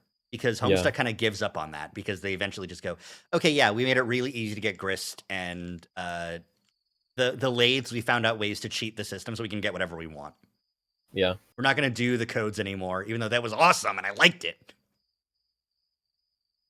We're gonna focus mainly on the god tier powers. Monly. Shut up. I mean, they stopped doing the like alchemizing shenanigans at the same time that Hussey stopped taking commands from the audience. Right, yeah, that makes sense though. Like the last command provided that was actually followed through on in the comic was like, I think, like during a big binge of Dave and Jade alchemizing a bunch of shit that ended with them creating a giant metal statue of Guy Fieri. Awesome. And then Hussey decided, no, I'm not doing this shit anymore. Fuck you. I'm closing the suggestion box. I'm writing the story the way I want to. Fuck all of you. Honestly, that's fair. I can see why, because Problem Sleuth was all commands, right? Yeah. I can see why after finishing a comic that did that and then getting started on another comic where that happens, but with real characters, you might get a little bit tired of it. Yep. Anyway, my first experience of Cascade was I watched the fucking Voxus Dubs narrated version of Homestuck, so I didn't get to experience the fourth wall break of the Flash expanding because it was just a YouTube upload. Right. But I that's so was sad. still staring slack-jawed at this shit happening. Yeah. Fucking the mayor gets impaled. Are you fucking kidding me? It's the mayor. How is he gonna make it out of this one? I had to rewatch Cascade to understand Cascade. I had to rewatch it about as many times as I had to replay Echo to understand it. That's entirely fair. A lot happens, and you need to be really locked in. Yeah, you have to like piece it all together. There are only like 5 words on screen in Cascade, and like, or like 5 like phrases, and one is Snowman saying, "What are you waiting for? Draw spades." Yeah. And the other one is Gamzee talking to Doc Scratch, where he calls them suckers. And then the Green Sun happens. And you need to be extremely aware of everything that's been going on to remember why that's important. Yep. Why, Dave and Jade are on Durst, and the moon of Durst, and they flung it off, and they're flying into the deepest, darkest depths of paradox space, try and blow up the Green Sun to stop Jack Noir. A lot of Echo follows the same storytelling structure as Cascade, and that's why it's good. That's why it's good. That's why it's peak. That's why it's game of the year every year. Because it's always 2015 in Echo. Carl stands the next to us. Never ended. Exactly. Carl stands next to us, spinning in a circle. Well, it's not that creepy. Pretty fucking creepy, Carl. Okay, so the rooms here are the 200s. He points up at a doorway next to us, a small label above it reading 203. So that means we have to go up one floor. I am glad that Rari agrees that problems with the great. Mhm. But it doesn't have dog girls. It doesn't have the trolls. So true. It doesn't have Vriska. So true. It doesn't have Vriska, it doesn't have Jade, it doesn't have Kanaya. What's the fucking point? It does have past and future. It does have a character being split through the timeline to enough parts that they comprise all particles in the universe. This happens in Echo? I'll be loud so you can't, because you can't. I'll be loud for the both of us. Anyways, up a floor. Carl sweeps his light around and points to the staircase. Shall we? Things better be stable. Carl points his light up the staircase. I can see some graffiti up there. It's probably fine. What is that? Just turbo greening with Carl? You could say that. He greens out so hard he becomes everything. Carl You ego could death. say that. You could say that. Carl is there. Threm leads the way at first, tentatively setting a hoof on the first step before testing the next. Yeah, it's good. Drain that makes experience the Big Bang. Big Bang attack. Vegeta does that too. Strain that makes you witness every death that happens in the town of Echo simultaneously. It's just regular weed. Why Carl's like that. Carl has known what happened to Sydney this whole time. He just can't remember because he's mixing it up with all the other people TJ will eventually kill.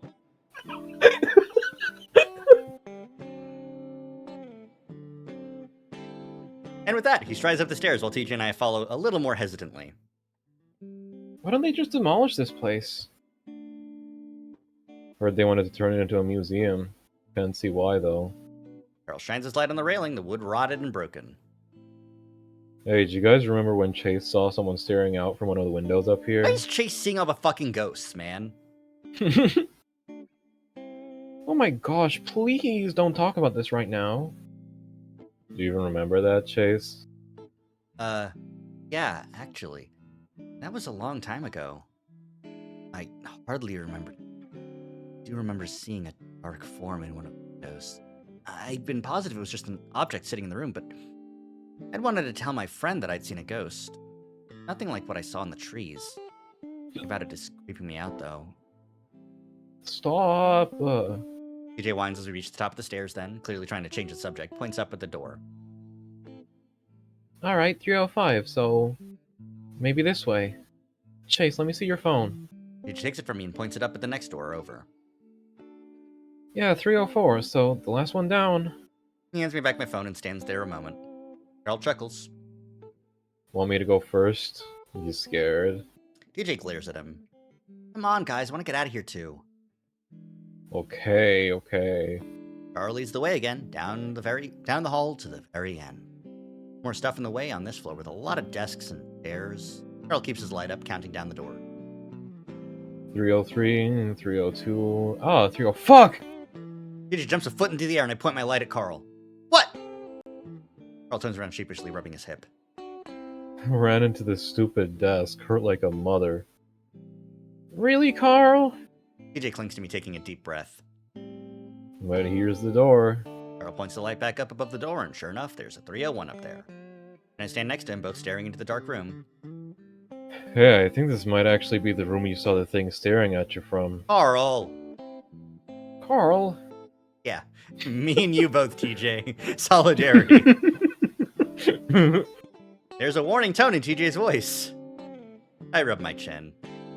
Actually, yeah, I think it is. TJ sighs loudly and closes his eyes. Guys, please, can we just... Yeah!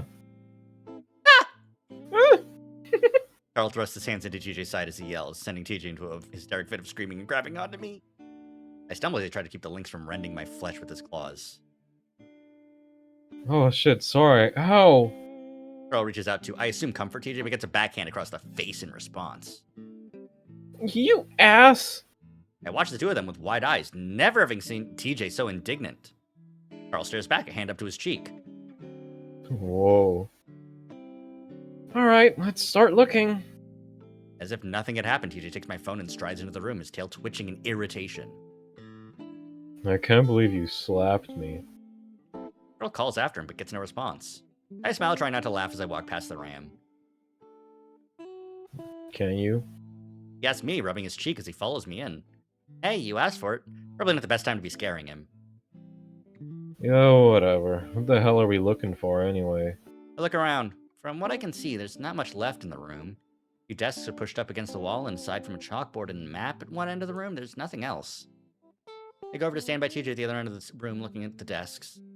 There's not much in here, is there? He just sweeps the light around the room, frowning. Not really. Points the light at Carl, who's at the other end of the room by the chalkboard. Anything written on the chalkboard, Carl? Carl shines his light on the board, then gasps. What? There is. It's a whole lot of dick. Carl steps to the side, pointing his light at the board, and sure enough, it's covered in countless drawings of dicks. How do they even get that many on there? It's impressive, really. They must have brought their own chalk at that point. Who's been drawing dicks? TJ sighs. I mean, we were bound to hit a roadblock eventually. I trail off, staring at the window at the far end of the room where I see a small-looking box on the ledge. What's that? I point and TJ shines a light over at it. Metal toolbox glints back at us. He immediately walks over to it and I follow him. Carl joins us as TJ fiddles with the latches, popping them open. There's a soft creak as he lifts the lids, a tray extending out as he does. There, sitting in the tray, is another folded piece of paper. There's no way. Yeah, that makes no sense. Why not? TJ gently picks up the note, handing me back my phone. Shine that on this for me, please. Someone would have taken it by now. Well, they didn't, see? It unfolded, and he shows me the handwriting, the exact same we'd seen on the other two notes. I frown, but I don't say anything more. Maybe it did just sit here for the past 10 years? No one wanting to bother with an old-looking toolbox. This place is broken and irregularly, with the whole point being to tag or take stuff. Someone definitely should have taken it by now. This is all on top of the idea that Sydney came in here as a little kid just to hide a note. Something isn't right, and I'm starting to feel uneasy. I don't have time to dwell on that, though, as TJ begins to read. So you went to the school. Okay, yeah, right, this is TJ reading it. You found it with some tools. Next, go to where I sleep. It's where I keep my secrets, something Chase can't keep. Sid. It's silent for a moment as we all take that in. Go to where I sleep. It's where I keep my secrets, something Chase can't keep. Chase can't keep a secret. Hmm.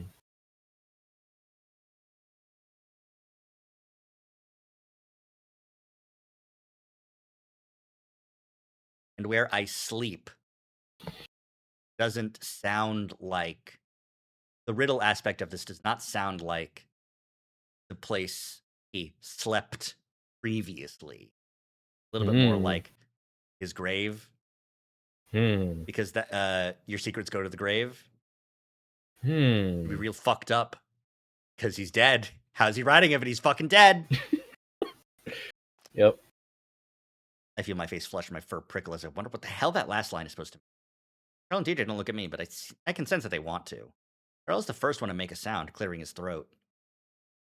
So, Sydney's bedroom, maybe? That's what I'm thinking. This is a kid writing this stuff, so it should be pretty straightforward. I shake my head. Really, guys? Finally looks over at me. What? The defensive tone in TJ's voice. I know he knows what I'm about to say. This is way too much. TJ frowns at me. Too much what? You know, I trail off, not used to TJ looking at me this way. Lets the silence drag on, and I look over to Carl for help. Clears his throat again. You know, Tej, this is pretty weird. Like, someone would have probably taken it by now. Why does that have to be the case? People could have just missed it. We almost did. TJ looks back down at the note, holding it in both paws. I reach out for it, but TJ pulls it back like I'm going to try and steal it from him. Can I look at it for a sec? TJ hesitates and holds it out to me slowly. I eye the links as I reach out, taking the note from him gently. Behavior alone has me deciding that this whole thing is definitely a bad idea. The note looks old, just like the first two we found. Writing looks the same, too. It is possible that Sydney came in here to hide the note, wanting to make this scavenger hunt especially scary for us. Still, I can't shake the feeling that something is off about it. I need to find time to really think about this. For now, though, I hand the paper back to TJ, who takes it from me gingerly, as if worried it'll fall apart. Carl, do you know who lives in Sydney's old house now? Carl tips his head back as if thinking. I can't remember his name, but he's a red panda, I think. Well, let's go then. I give a start. To the house? His family moved out right after it happened. There's no way it's still there, TJ. The other two were. This is different, though. Might as well try. Can't imagine going up to the new homeowner and telling him about Sydney and this posthumous scavenger hunt, and him just letting us in. The determined look on TJ's face tells me right away that I won't be able to talk him out of it. I sigh.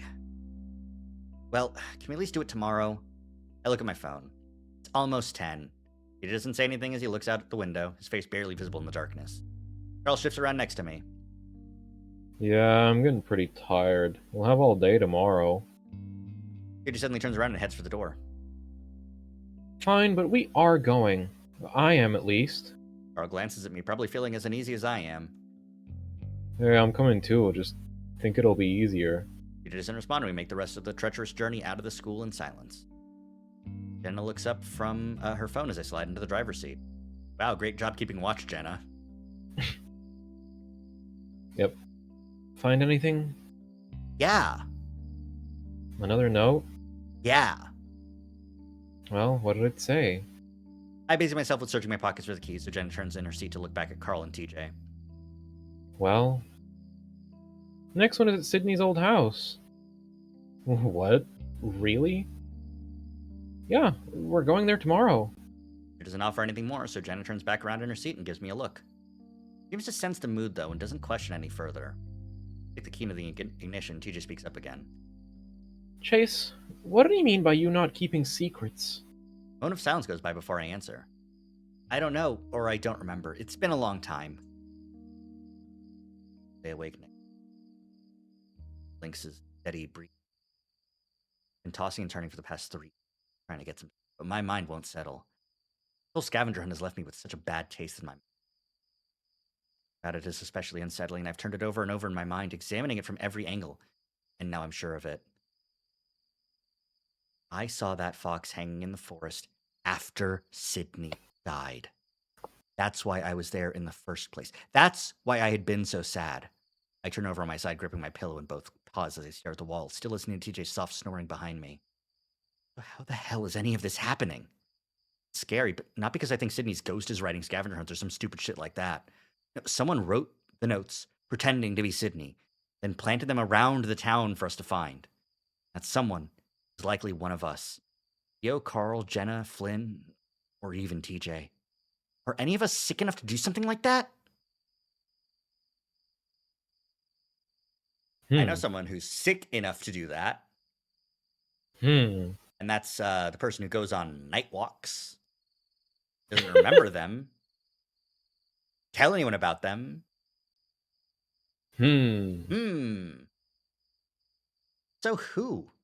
I don't remember if I told anyone about that incident in the forest before today, but I honestly can't remember. Apparently my mama told some people about it, Jenna's parents for one. I really can't imagine Jenna being among the aforementioned.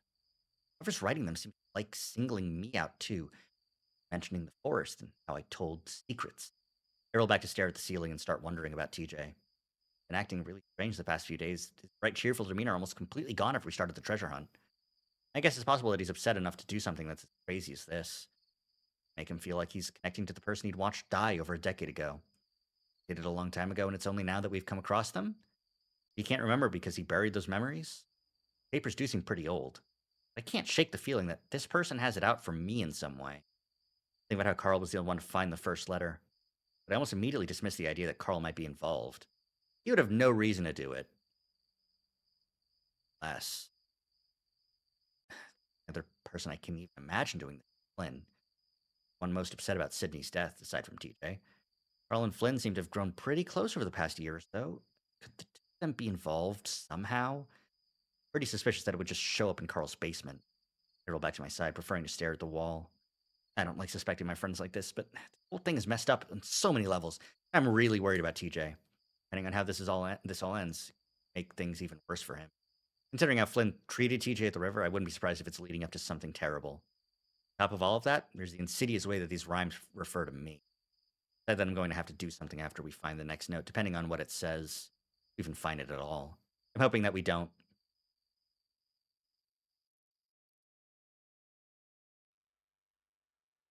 If you go in, I'll give you $1.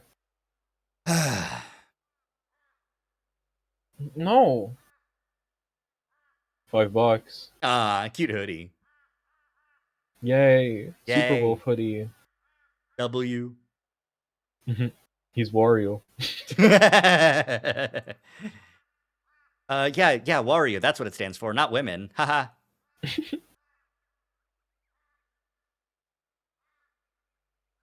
No. 10. No. You could buy like 20 candy bars with that money. Okay, no, it's 2002, but still. They might just be idiot kids, huh? Yeah. 50 cents worth of candy bar. Actually, 2002, 50 cents for Snickers. Yeah, actually. Yeah. Yeah. Even got green and purple. It even has a watermark. Yep. I'm not going in. Alright, quit yelling. Carl and I swing side by side, synchronizing our legs so that we swing back and forth at the same time.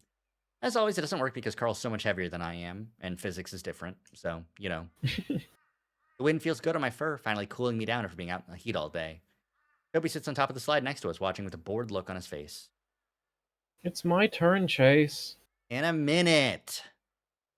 It's been like 15 minutes. Nuh-uh. Toby sighs and sits back, pouting. I look back over at the old school and smile. If you go inside, I'll let you. No! Toby's shout seems to echo around us, and I giggle. It seems to... Fine. We swing a little longer, the rhythmic squeaking of the chains being the only sound.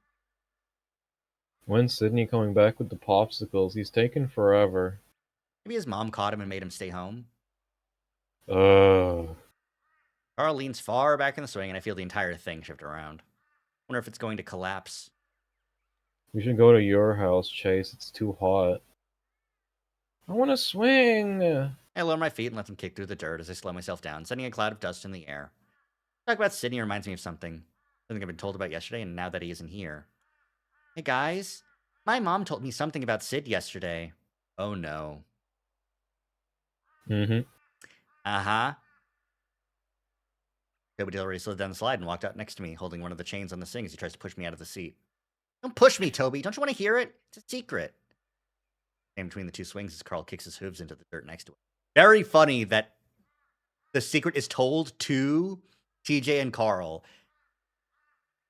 And only...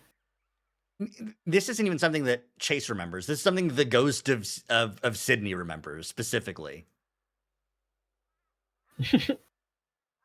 Anyways. Keep swinging, Carl. I want to swing with you. Wait, what's the secret? Swing, Carl! Wait a minute. It's really weird. I need to finally catch Toby's attention, and he settles down. What? Carl and Toby stare at me, and for the first time, I feel a little worried about telling them, but having their full attention like this is kind of cool. You know what happened to Sid's dad a while ago when school started, right? Oh, it didn't stick, did it? Didn't stick, asshole. You just didn't want to call him by Sid, despite the fact that it was a nickname and you already called him that, and Yeah. just not to his face because you didn't like him. Yeah. Because dead naming is actually cool. It's an okay punishment for people you don't like. Is that it, Chase? Yep.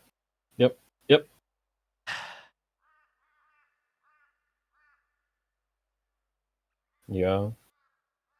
Charles completely stopped on the swing now, staring at me. Well, my mom says the cops think it's really weird what happened. Sydney's dad died. He's in heaven now. Oh, I can feel the cross manifesting. Toby says it matter of factly and starts to swing a little again. Even if you're a Mormon, you can go to heaven. My dad said so. That's really funny to go to Utah and say even Mormons can go to heaven. Word of God, word of the writers is that while the real Echo is in Utah, the Echo of this game is in Arizona.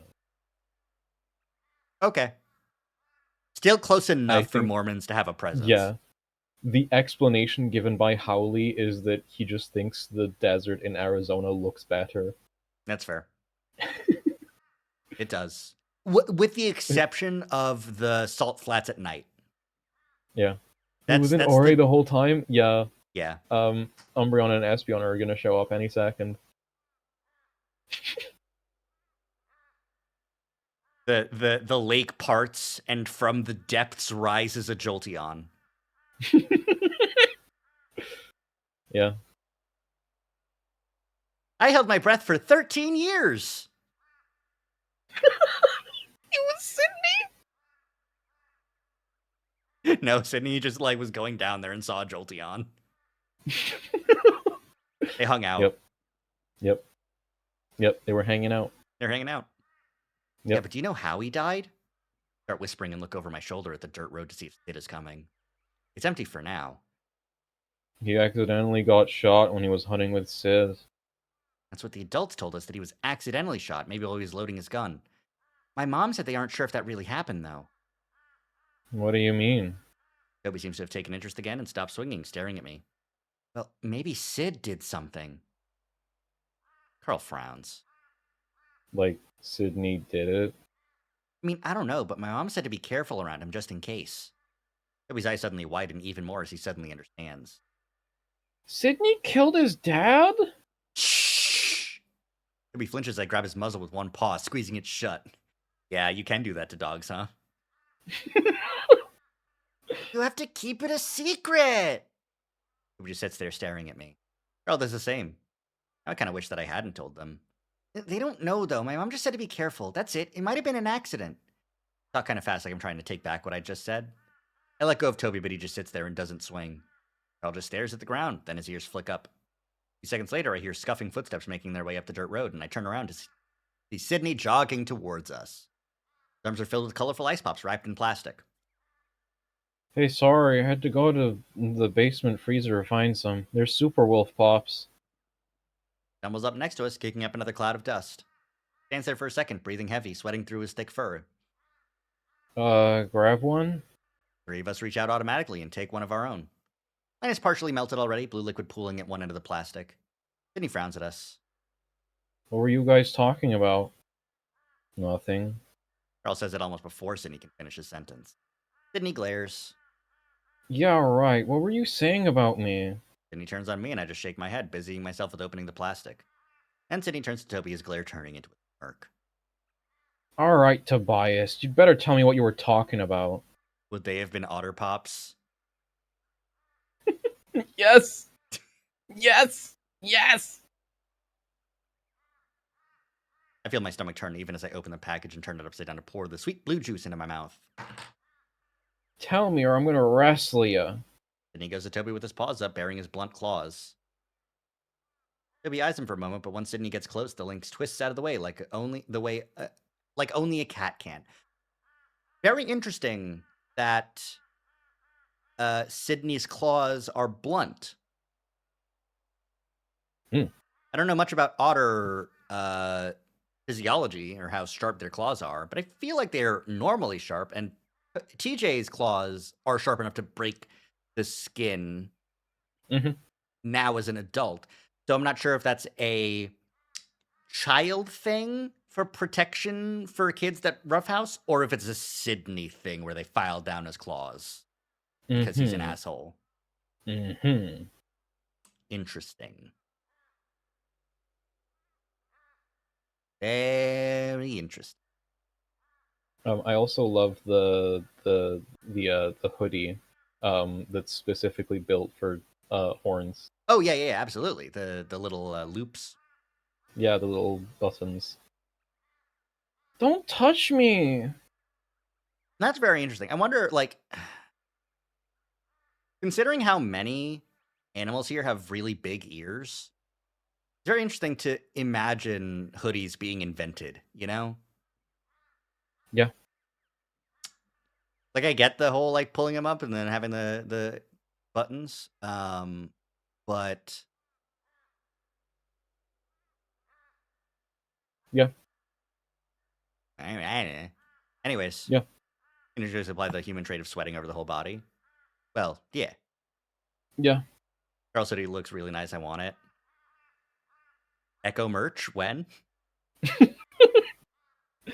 Uh, Toby hides behind Carl and I as Toby hides behind Carl and I as Sydney turns to watch him, lowering his paws slowly.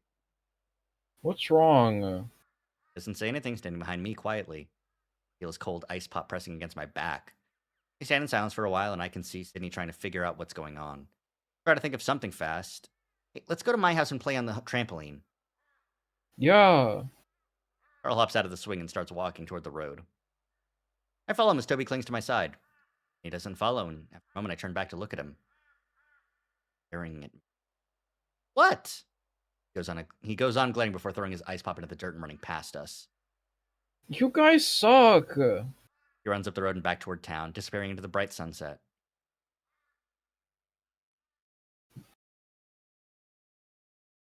Friday! Yay. Yay! Friday. Friday! Okay. You want to take a BRB and then we This can would. go for another hour? Yeah. We can take a BRB. We can go for another bit. I think we can get through Friday. For the. I think we can go through Friday for the. We got our tangents out of the way. Yeah. Friday is like I think a much shorter day in terms Okay. of things that happen. Okay. Saturday is where the real shit happens. Gotcha. We'll save that one for next Friday then. Yeah, Saturday will be like an entire whole stream by itself. Whole Whole, whole stream. whole stream. Can't do that on Twitch. Anyway. All right, I'm gonna get some drink and run an ad. I'm gonna do a Yeah, whole I'm gonna BRB. refill my water. I need to my decibel meter ran out of battery, so I need to plug it That's in. really funny. I'm sorry. All right. Back in a few. Going to the BRB and we're gonna run an ad. Wah!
For anyone who's subscribed, those sounds of USB disconnection and reconnection were me leaving and arriving. Anyways.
Okay, I am fully back.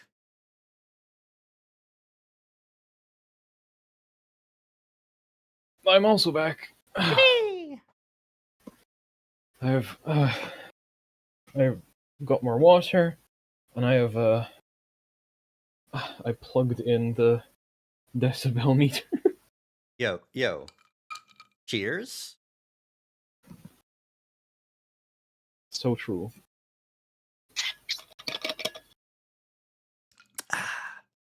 Yeah.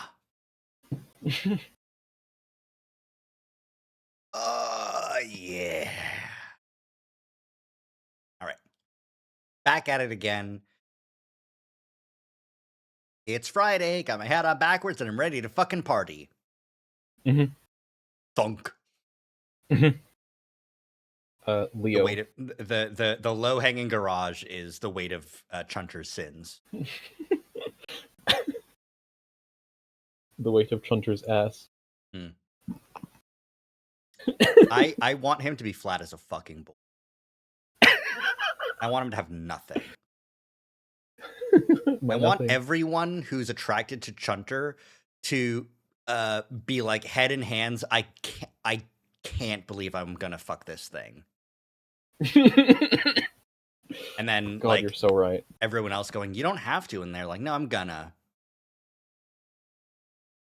You're so right. You're so right. You're so right. Actually, I'm buying into this headcanon. It's important. It's important. I mean, he's got that fucking goatee. He has to have no traits. Yeah, he's a flat character. Yep. In every possible. Let's continue. He gets up early in the morning, and I fall in and out of sleep as he moves around the room quietly. His shower turns on at some point, and I think I hear Jenna's voice. I fall asleep again, and when I wake up next, I see Jen in the corner of the room, sitting at the little table and typing away in her laptop. I stare at her groggily until she notices me. Morning. Still tired? It's almost noon. I rub my face into my pillow and growl. Guess I was up late. I thought. I forced myself. Couldn't fall asleep. Yeah, I've been having trouble too. The beds are terrible. I look around. Where's Tej? Hike. What? He went on a hike. I sit there frowning at Jenna. It takes a while until she finally notices me. Darian shakes her head. I don't know. He wanted to go alone. Asking us to go with him all week. I know. I think something's bothering him. Jenna pauses. Well, I know it's the scavenger hunt. Of course that's what's bothering him. I sit on the edge of the bed, rubbing my face with my paws. This was a bad idea. And it goes on typing. Maybe, maybe not. He really wanted to do it. I'm gonna try to talk to him when he gets back, though. I stare at my feet for a moment, deciding on whether or not to just text him now. I think there's something weird about the treasure hunt. And does he look up from her screen? Of course I do. I think everything about it is weird. I mean, I don't even know if Sydney put those there. Jenna finally looks up at me. Why not? Just everything seems off. Who do you think put them there, then? I shrug. I don't know. Gonna stare at the computer screen for a while. Not typing anymore.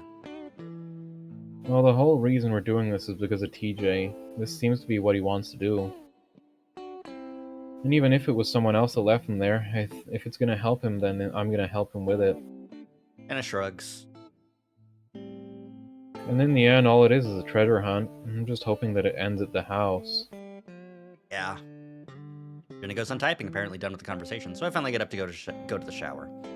Breakfast is long gone by the time I go to the lobby, and what's left is a few dried biscuits. Fuck! Fuck! You missed continental breakfast? You're dead. This is... You're fucked. There's nothing left for you. Give up. God. Hotel breakfast slaps. It does. It does. Even if it is, like, really shitty and, like, one waffle maker and then, like, some apples. No, man, you gotta get the continental breakfast. You gotta get the full English. Yeah, see, me and Rory went to the mountains a while ago. And the place we stayed at had a pretty shitty. It was, like, some fruit, some milk and cereal, and, like, 2 waffle makers. Right. I don't even remember if they had syrup. I'm used to Like a real full continental breakfast where there's the waffle makers, there's the thing with the sausage, yeah, fucking like the full heated everything. Sausage, back bacon, fucking baked beans. I do really like in Japan when they had rice. Because I like rice.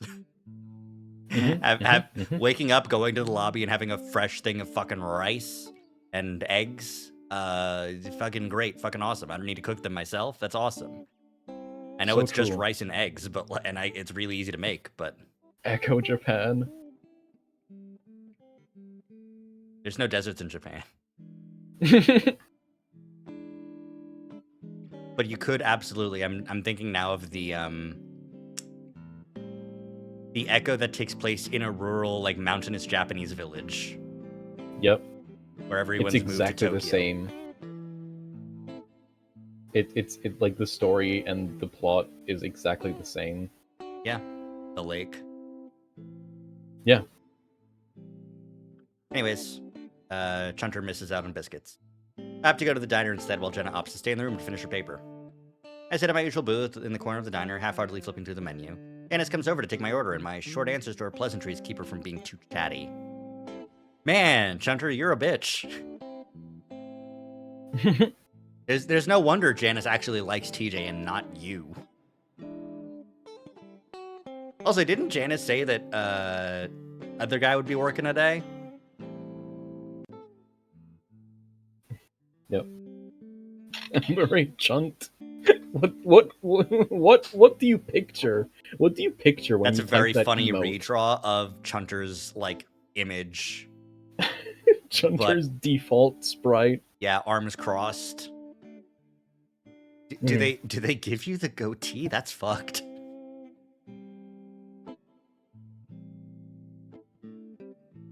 Anyways. Once I'm done ordering, I sit back and look out the window, watching the bright sun bake the hot desert below. Imagine TJ out there on the trail, trudging along the path under the 100+ degree heat. Aside from worrying about what he might be going through right now, I also worry that he might pass out in this kind of weather. I can only hope he had the right of mind to take along enough water and make sure to cool off like he did to me. I looked down at my phone on the table again, considering whether or not I should call him. Maybe a text at least. Hey man, smile. Then I set my phone back down and wait for a response, wondering if I might drive out to the trail myself if he doesn't. That's when I sense someone move up next to the table. I look up expecting to see Janice, but I'm met with the sight of a young white deer, his clasped paws holding a folded blue apron. I blank on his name for a few moments, and I'm left there with my mouth hanging open like an idiot. Yeah, the guy. Yeah. Yep. What I was thinking. Then I remember. Oh, Julian, what's up? Julian smiles. I'm taking it, right? I had you take Julian because he's a guest character. Right. But this today opens with like a kind of long ass segment where it's just Julian and Chase. I got it. All right, you got it. I'm just gonna chill. Yeah. I'm gonna crack some wise, and you can explode about it. Hey there, my shift just ended and saw you sitting here. Hey, wait, but he doesn't go on. Oh, I don't want to say it, but it looks like he's expecting it, and I can't really find a way out, so... Wanna sit down? Yeah, sure. Julian responds quickly and slides in the booth across from me, setting his folded apron down on the table. Thanks. Yeah, no problem. I wonder if I sound a little annoyed. Part of me hopes that I do, so that he might get the hint like Janice did. But he goes on sitting there, interlocking his fingers and resting his forearms on the table. How are you today? Good. You? Drugs. I've been better. Job is really starting to wear me out, you know? Yeah, I've had a few like that. While the buck seems nice enough, I don't think I've had more than 5 conversations with the guy in my entire life. It's just a regular face that I saw through middle and high school, a part of the background. It wasn't until the last few years of high school that I noticed him and TJ hanging out, and TJ was the only reason we ever briefly interacted. I'm a bit confused now as to why he's suddenly taken an interest. Yeah? What sort of job do you have? Well, I'm between jobs right now. I'm going to school, but I'll probably stock shelves over the summer like I did last year. That job wore you out? Well, no, but my fast food job did, the one I had in high school. Kinda like stacking boxes and putting stuff on shelves. Yeah, I think food service jobs are definitely the worst, so I can see why stocking might be a little better. Breaks off as Janice comes back, sitting down my chicken sandwich. Oh, you know Chase, Julian? A little. I know him through TJ. Oh, well, if you see that boy again, let him know that I'd like to chat with him. I look up and Janice gives me a wink before bustling off. I decided to definitely not let... Jesus Christ. This guy. This guy. This guy. I'm trying to remember what the Julian lore is. You can look it up while I keep reading. Yeah, you know what? I have the... You've got the power. I have. You've got the power to be his friend. I have it. echoproject.fandom.com. Yeah. But anyway, I'm going to school too, over at Mesa, and this diner has some seriously flexible hours. The reason why I'm still here. At least you guys don't seem very busy, even during the lunch hour. And out of the 2 or 3 other occupied tables. Yeah, it's a wonder we're still in business. Probably gonna have to close down in a year or 2. That idea actually makes me a little sad. I look down at my chicken sandwich, feeling a bit awkward at the idea of Julian just watching me eat, so I leave it on the plate for now. Julian leans back and looks at the window. So, where's TJ? I thought you 2 were hanging out. I get the feeling that this is the main reason why Julian is talking to me. Yeah, he went off on a hike earlier this morning. I slipped in. Oh, I see. He'll do that a lot? I shrug. I don't know, we've only been here about a week. He does love going on hikes, though. I mean, does he do that at CCU? I stare at Julian for a second before I realize what he's talking about. Oh, no, I don't go to CCU. I'm at Pueblo. So you guys met up here? Well, I picked him up and brought him here, along with Jenna, but she goes to Pueblo too. Oh, okay. I grow a little frustrated having to exposit everything to this guy. That's what this is. This is exposition. This is not an explanation for Julian to make. Yeah. I want to do is eat, then go back to the motel and wait for TJ. Well, TJ was my best friend during senior year after you and Carl left. We hung out all the time. After he left for college, we kind of lost touch. Yeah, he's not very active on social media. I've only seen TJ post a few pictures since he started classes. A few were of him on the college soccer team, and one was of him standing in a prayer circle along with an inspirational quote. Julian revealing that he was TJ's best friend toward the end of high school blows my exasperation.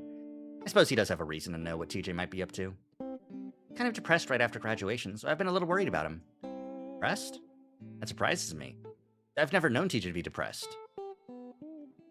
Despite having every fucking reason to, Chase? You chunt? Yeah.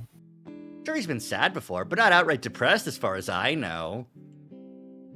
Was 2015. It still had connotations to be depressed. Instead of everyone feeling it all the time because the world sucks. Yep. Maybe I don't know much about him. I thought it might have to do with graduation, but it went on all summer. Oh, well, if you want to talk to him, I can definitely let him know. I just read my phone on the table. I also make a mental note to myself that I should talk to TJ too. About everything. Julian smiles. That would be great. Please do. I think he must have changed his number after leaving. Okay. I hesitate, then pick up the phone to type out the brief message. I just met Julian at the diner. He'd like to talk to you, Smile. TJ hasn't texted me back yet. How long have you known TJ? I set the phone back down and settled back into the booth. Well, I guess we're doing this. Let's actually have a conversation. Is that how you're gonna feel, Chase? Yep.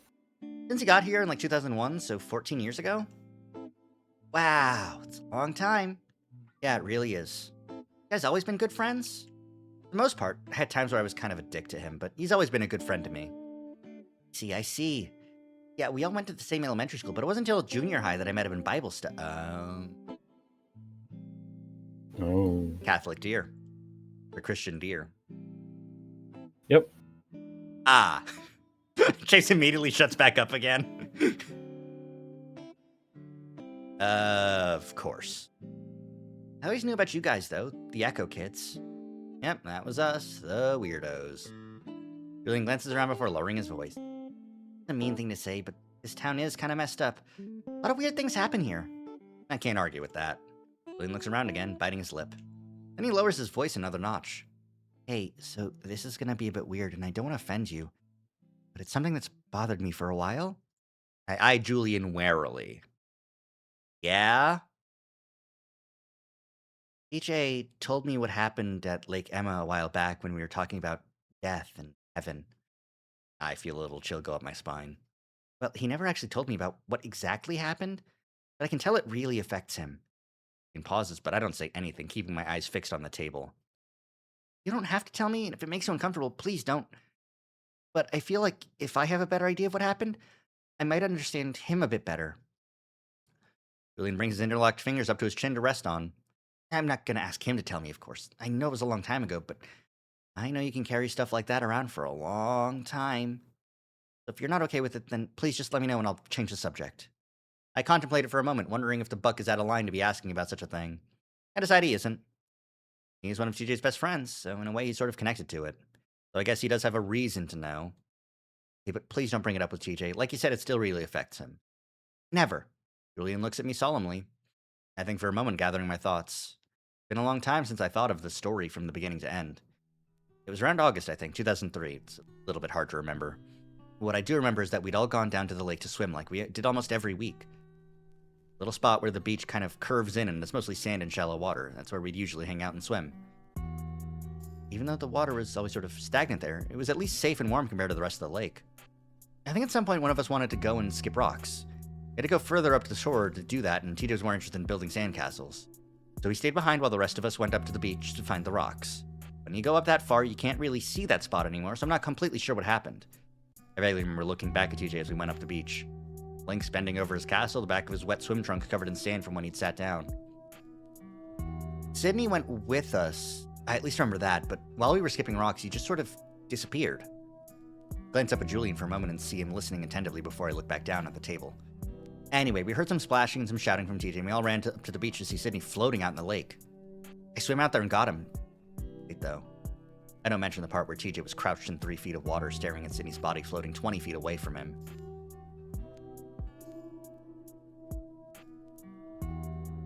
I don't tell him that TJ's explanation for what happened always amounted to Sydney stepping out too far into the water. Maybe the current knocked him off balance and pulled him in.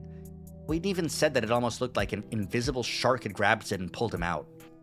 Now, none of it makes any sense at all.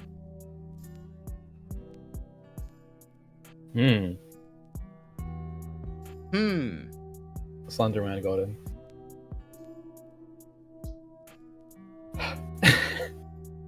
I mean, yeah, Chase is kind of slender.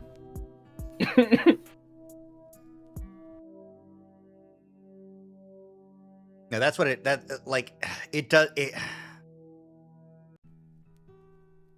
That is a vibe I'm getting. On account of my theory hasn't been disproven yet. Yep. Because aside from being up with the rest of the group, skipping rocks, Chase has no alibi, and all the weird time shenanigans and someone good at swimming just grabbing him, you know? Yeah. Obviously something weird happened, but could have been Chase. Hell, it could be Chase now. It could be current Chase goes to the lake, goes for a swim, and then just fucking grabs kid Sid and drowns him. whatever. Fascinating. Like, seeing the fox, seeing the thing in the window. I wonder if the fox is the miner. Because you don't know anything about what happened other than he died, you know? Well, the fox died in the mine, like a body was discovered in the mine. Mm-hmm. We learn more about what the deal with the hanging fox is in other routes. Mm-hmm. I'd imagine.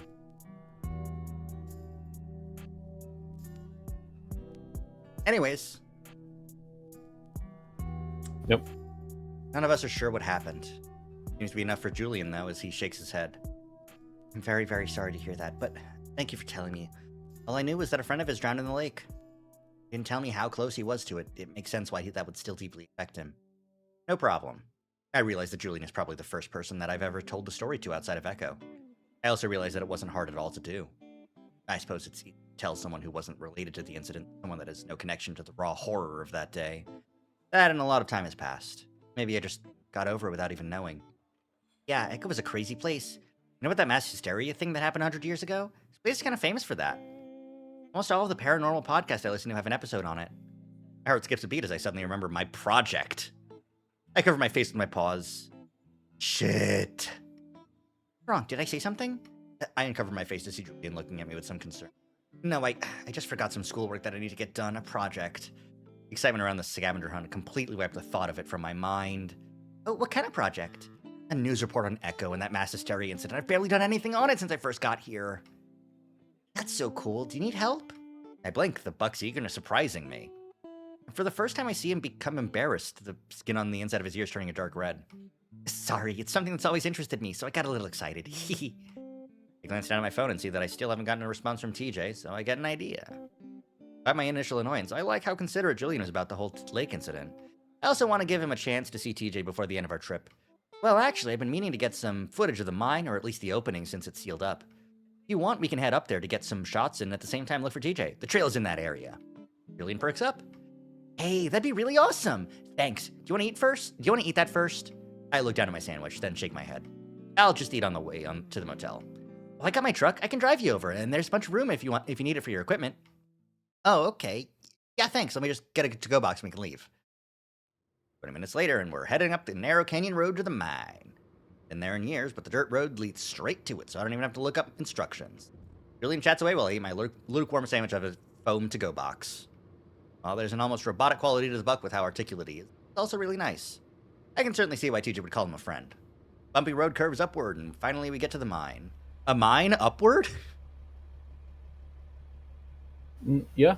Upward! We're going to upward! What? Team Fortress 2. Oh. And also a Germa joke. Okay, sure.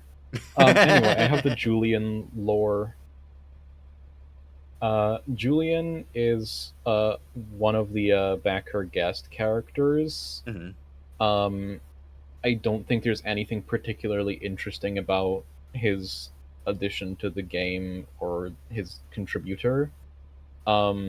Besides the fact that besides Julian, who is kind of a nothing character, the same person also contributed a guest character for another route that is my favorite character in the entire game. Not even guest character, just favorite character overall. Yeah. That's awesome. Yeah. My Misha is my favorite character in the entire game. So they're brothers. No. They're made by the same guy. I mean, yeah, but no. Disowned. Let me reset my mod. A little bit too tilted at the towers. Mm-hmm. Okay. We get upward. A wide open dirt space for parking, along with some concrete barriers along the edge of the drop-off. There are a few signposts probably giving a brief history of the mine, and then there's TJ. The Lynx is sitting at the opening of the mine, right at the entrance. He's leaning back against the rebar grid that sealed the entrance. What the? Julian stops talking and looks over at me, then in the direction I'm looking. Oh, is that Teach? I don't say anything because I realize now how limp the lynx looks. Head tipped back, his paws limply laying on the ground. Oh, I'm out of the truck before Julian can even park. My to-go box spilling out on the gravel as I jog towards TJ. TJ, hey, what's wrong? You okay? Lynx doesn't respond, and when I get to him, I see that his eyes are open, but they're rolled back to the point where I can only see white. I bend over him, trying to help him sit up better, made more difficult by his bulky backpack getting in the way. As I'm doing this, I feel a rush of cold air from the mine. Ooh, pardon me, blowing out through the rebar. I ignored it first, focused on trying to get TJ to respond to me, but then I realized there's a hissing sound to go with it, like someone exhaling. I glance up through the grid, but I don't see anything. Still, I get the unnerving feeling that the opening is breathing somehow. Is he all right? Julian's shouting and running up next to me. Turns my attention back to TJ. I look down at the lynx and see his ears twitching around. What? I crouch down next to him, putting a paw behind his head to give him support. TJ, what happened? Are you okay? He turns to me, blinking in confusion. Okay? What's wrong?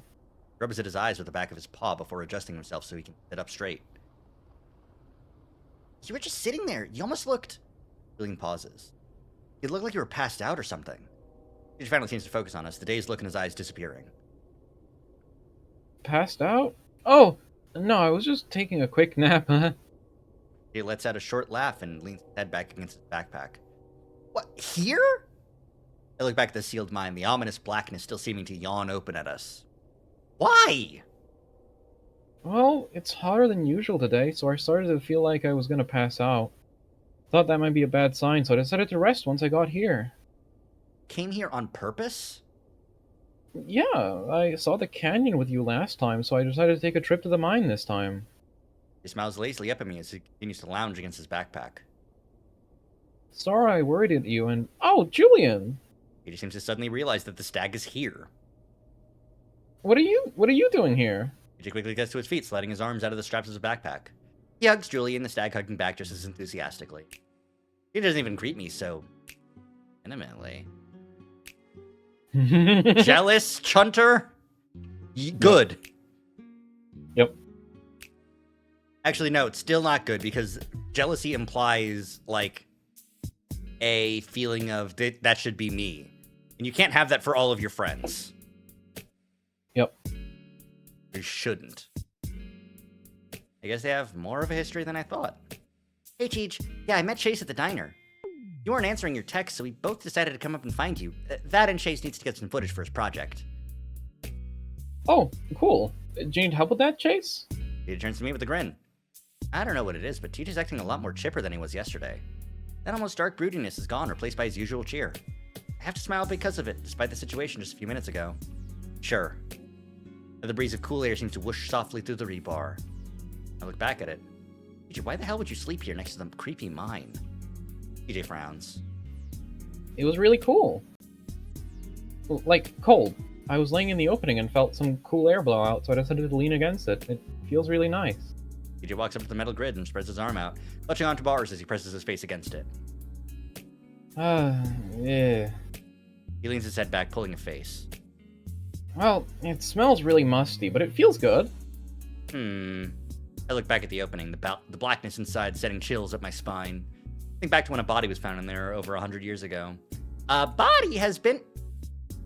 Even though I know there aren't any dead bodies in there now, it still creeps me the fuck out. I try to hide my shudder as I turn away, looking back at the truck. Hey, so are we going to Sydney's old house now? Is that why you guys came to find me? He's just trying to hide it, but I can hear the eagerness in his voice. I turn back to look at him, the lynx now with his back to the mine pressed up against it. I want to tell him to move away from the opening, but I wouldn't be able to explain to him why. But let me get some filming done first. I can do the voiceover later, so it'll be quick. I hold back a wince as I realize how much time that's also going to take. My project's going to be shit at this point. Can't avoid that. I just need to make it the least shit I can. The least shit as I can. Okay. Oh, yeah, sorry.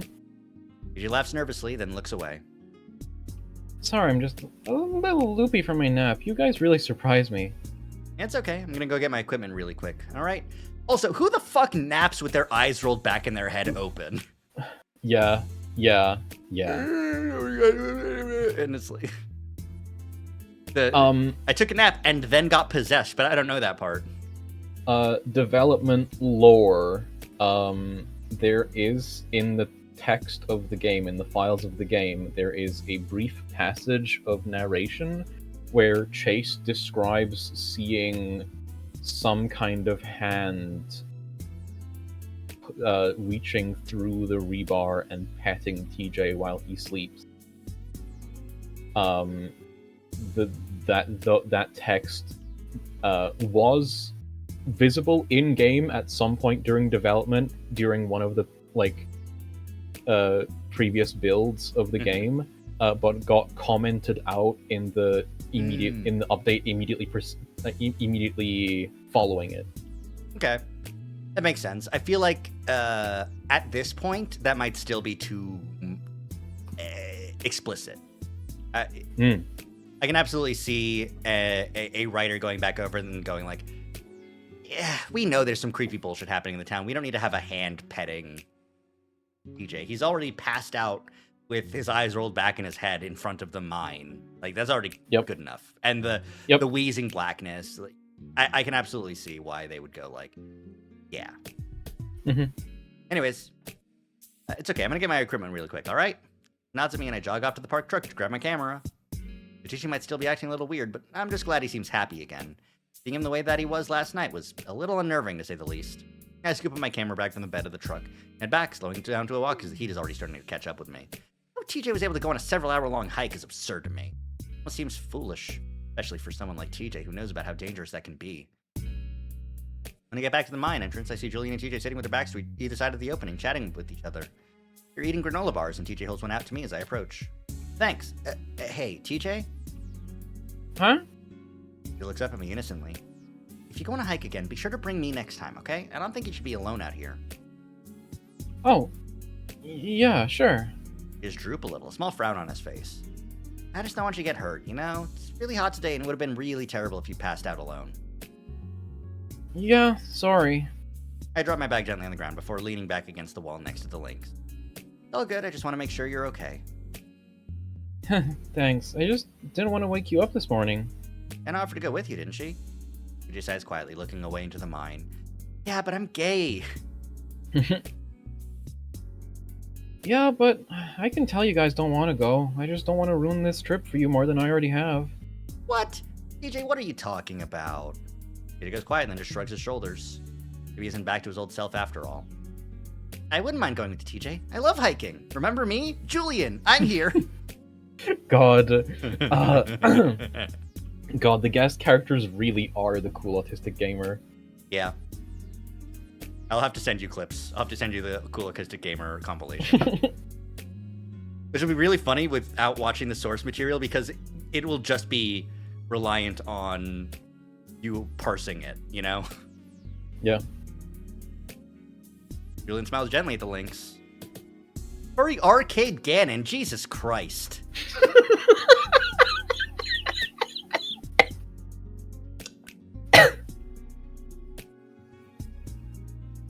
Can't believe Fallout you do that. Equestria in this Fallout Equestria in this slightly sideways universe. Fallout New Pegasus. Hey, you can't say that. Can I not? That's an actual fan fiction that exists. I mean, like, I didn't know that. I didn't need to know that because I did already know. That's of an actual course, fan there's a fiction. Fallout New Pegasus. That's an actual fan fiction that exists and is written by a notorious cunt. Oh, okay, all right. Well, then I invented it right now. For any passing viewer who may happen to know the lore, it's written by fucking Calbeck. No, it's listen. I have like a one-sided beef with Fiora. Everyone has a multi-dimensional beef with Calbeck. Yep. I don't even remember why, but I hate that name. It's the morphogenetic field, the collective subconscious of mankind has imbued hatred towards that name in my gray matter. Yep. For no reason. Yep. I've got no specific memory of why he's a cunt, but it's Anyway. in there. For some reason, I feel a tiny tug of annoyance in my chest because he's here. It's stupid, but I was the one who offered first, and I'm the one that took TJ out the first time. Yeah, we could both go. The point is you don't go out alone next time, all right, Tej? Yeah, okay. Thanks, guys. But Chase, I'm never alone. Jesus is always with me.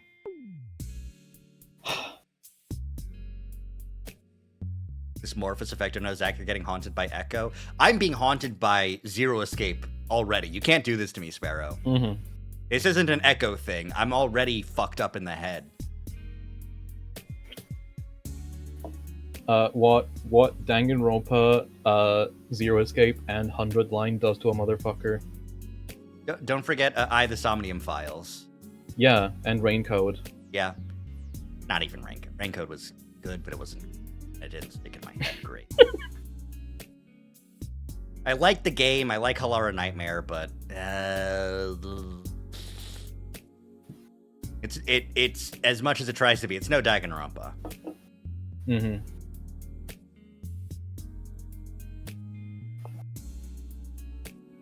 Also, Raincode's like a 6 or 7 out of 10. 6, 7? Yeah, I said it. That's not even funny. Why did I say that? No problem. Her sound stretches out between the three of us before Julian speaks up again. Hey, 6, 7. We were just talking about our old Bible study group. TJ leans his head back against the wall, rolling his eyes. Expression I don't see from him very often. What about it? Oh, just the way that TJ would always take it so seriously and no one else would. TJ shakes his head in exasperation. Yeah, I never had any control in that club. Really? Were you in charge? A little odd to think of TJ in a leadership position like that. I just never knew him to put himself out there in high school. Yeah, I revived it after it sort of went defunct for a few years. It wasn't all that popular. And kind of distracted your level, or might need to watch the VOD later. Understandable. Actually, not understandable. You should watch the stream. Yeah. We demand all of your attention. Yeah, pay attention. Pay attention. I'm jingling keys. Yeah, we got the Subway Surfers. We got the Family Guy clips. We got the. We got the hot furry man. Well, yeah, that's just on screen right now. Yeah. Now is it TJ? Is it Julian? Is it Amber? Or is it me? We'll never know. Yep. He just smiles with some embarrassment. Yeah, we had like 3 other members, not including you or me. Yeah, then one dropped out after like 2 meetings. Julian clicks his tongue. What a godless school he went to. Hey, You know, I'm kidding. Mostly. Well, I did want atheists to join too, as long as they weren't disruptive. I just wanted to show everyone what a nice experience it could be. Even if you didn't believe. I very vaguely remember TJ inviting me to the club and me saying that I'd think about it. I never went, of course. Because as a real Redditor, I never believed in God. Yep. You will. Echo will make you believe.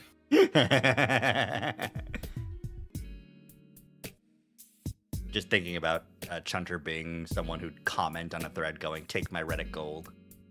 Fuck.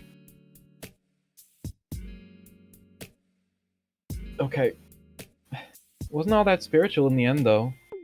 Yeah, mostly we just talked and brought snacks. Took TJ a while to realize no one wanted another Sunday school session at actual school. Yep. Hours of planning out the window. It was still a great time. I think the 4 of us were happier for it. Yeah, I guess. He just seems to suddenly notice me. Oh, sorry, Chase. You wouldn't know much about this stuff. It's okay. It's interesting to hear about. Again, I get that little twinge of jealousy, even though I know it's not fair. Yeah, it's not. I chose not to show up, probably using that time to go home and hang out with Leo.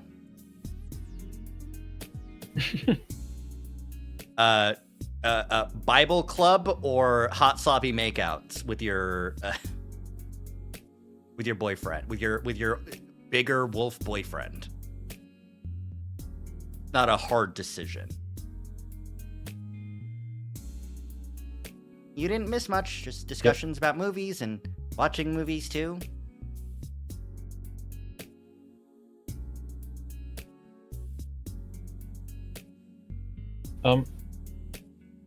Yeah? Sorry, my game closed. Oh no, what the fuck? You got jump scared.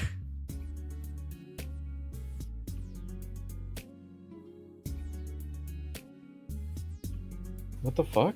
What the fuck? Is it dead? Hold on. Echo self-destruct button. Echo self-destruct button. Oh,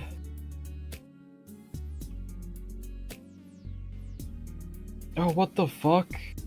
Okay, I need to fast forward. Ah, damn. Damn.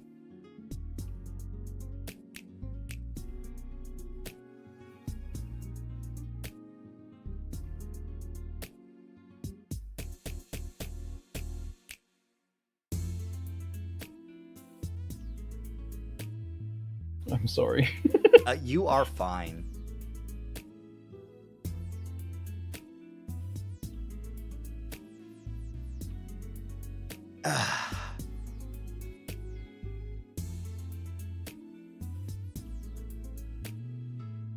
Everyone should play 100 Line. Not 100 Yep. Line. No, that's not true. Everyone should play Of the Devil. Mm-hmm. Everyone should play Echo. Yeah, I agree. I haven't gotten to the point where I can say everyone should play Echo yet, but we will. We'll get there. Okay, where the fuck are we? Mine. Yeah. Talking about Bible Studies Club. Ugh, they couldn't even be religiously.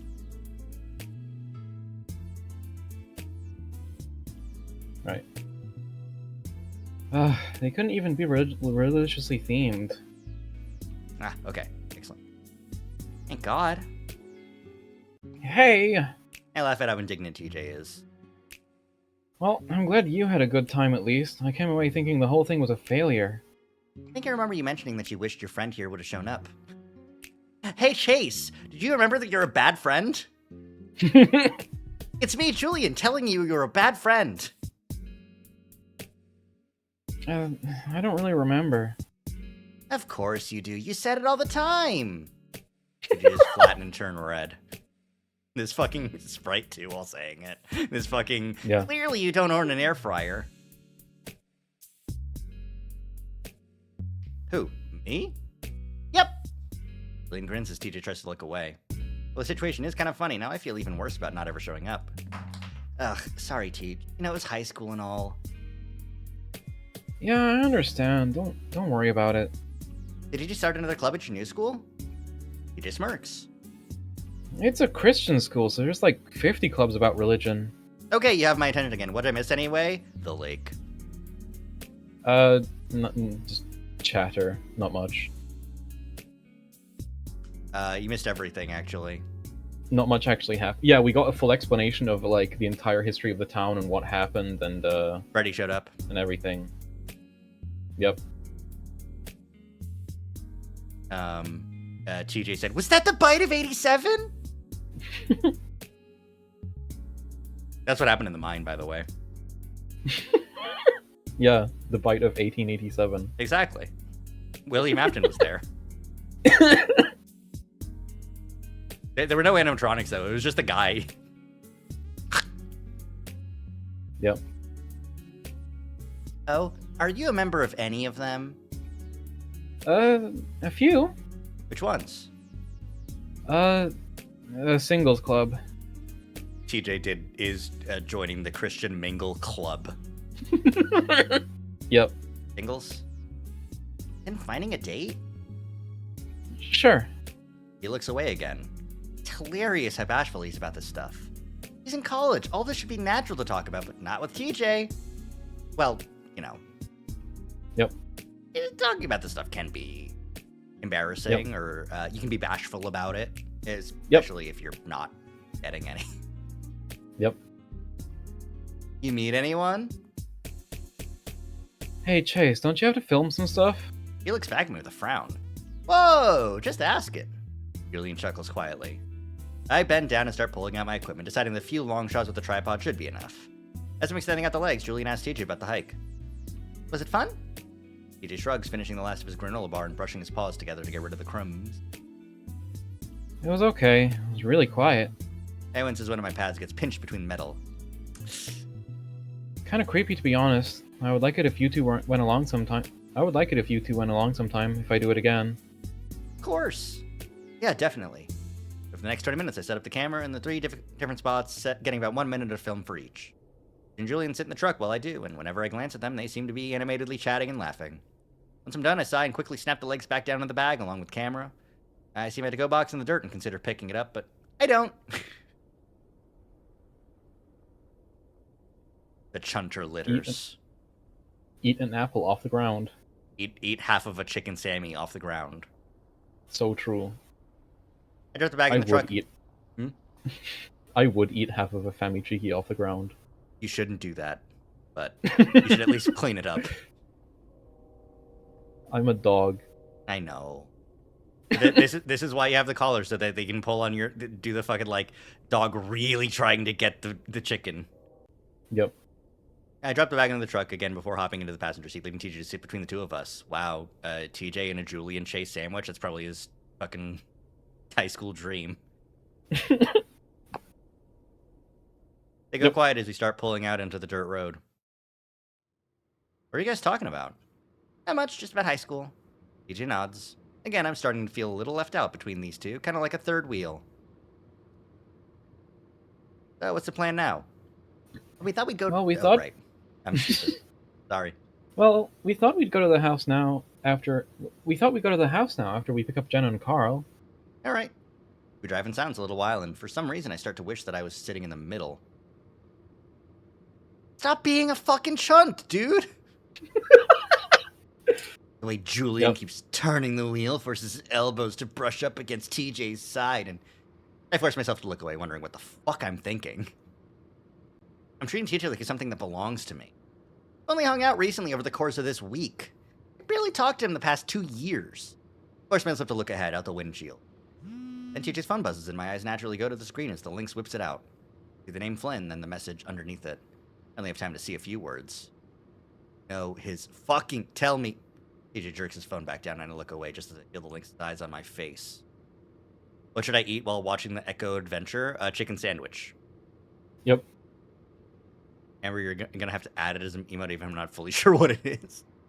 Yeah, it's just gonna be a redraw of Chase in the runt emote, the fucking Chaz post runt. No. Chaz post runt, so we live in a post run it. society, so we can move on from it. I wonder if he saw me looking. I'm sure he did. It doesn't really matter though, because now I'm wondering what the fuck Flynn thinks he's doing. We've been staying away from each other the past few days, obviously, but I guess Flynn found another way to get to TJ. What the fuck does he think he's doing? I feel myself getting angry. I don't exactly know what the lizard is saying to TJ, but judging by what I saw, it's definitely not good. I make a mental note to ask TJ about it tonight. If he won't tell me, then I'll let Leo know. He'll do something about it. I can always trust Leo. No! Raining on me! Really good emote. You're welcome. Awesome. Fuck.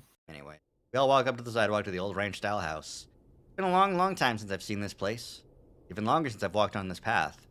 These houses up the gravel road behind this forest. Bit of an odd spot secluded from the rest of the town. All the better for us, I guess. Nice not to be reminded of what happened. Guys, I don't know about this. You think he's just gonna let us in? What else can we do? Maybe Sydney didn't mean his room. Well, where else would he sleep? I don't know. Well, I do. It's where he permanently sleeps right now. Yep. I mean, he'd nap in random places, if I remember right. Like, he slept on my couch, even. Stop it, Chase. You know that's not what he meant. Well, who knows? I do. I know where it is. Dark edge to TJ's voice is creeping in again.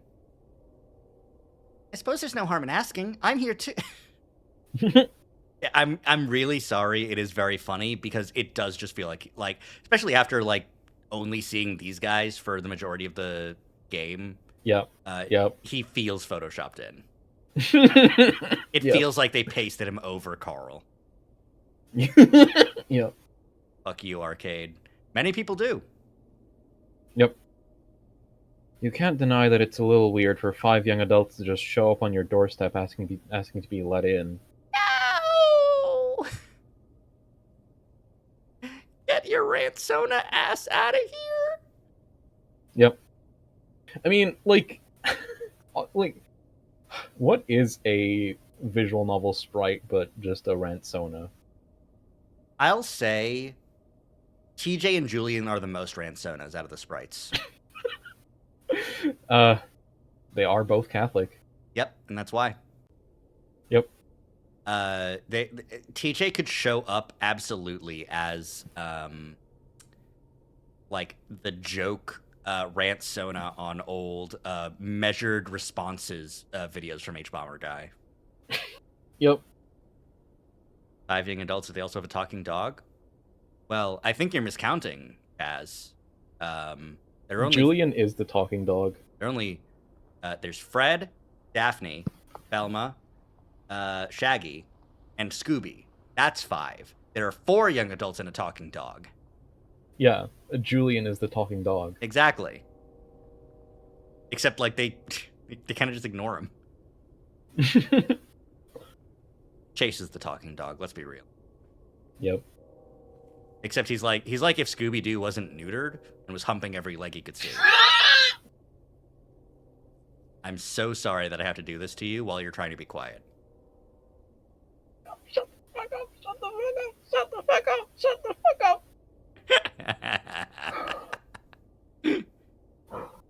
Yeah? I'm fine. I'm okay. Hunter heat. Shut the fuck up! Just read it. I don't know about the measured response thing, though. My vibe is more top 10 hottest Sonic females. Shut the fuck up, Chaz. That's Chase. No, that's TJ. You think TJ did that out of Compet? Yep.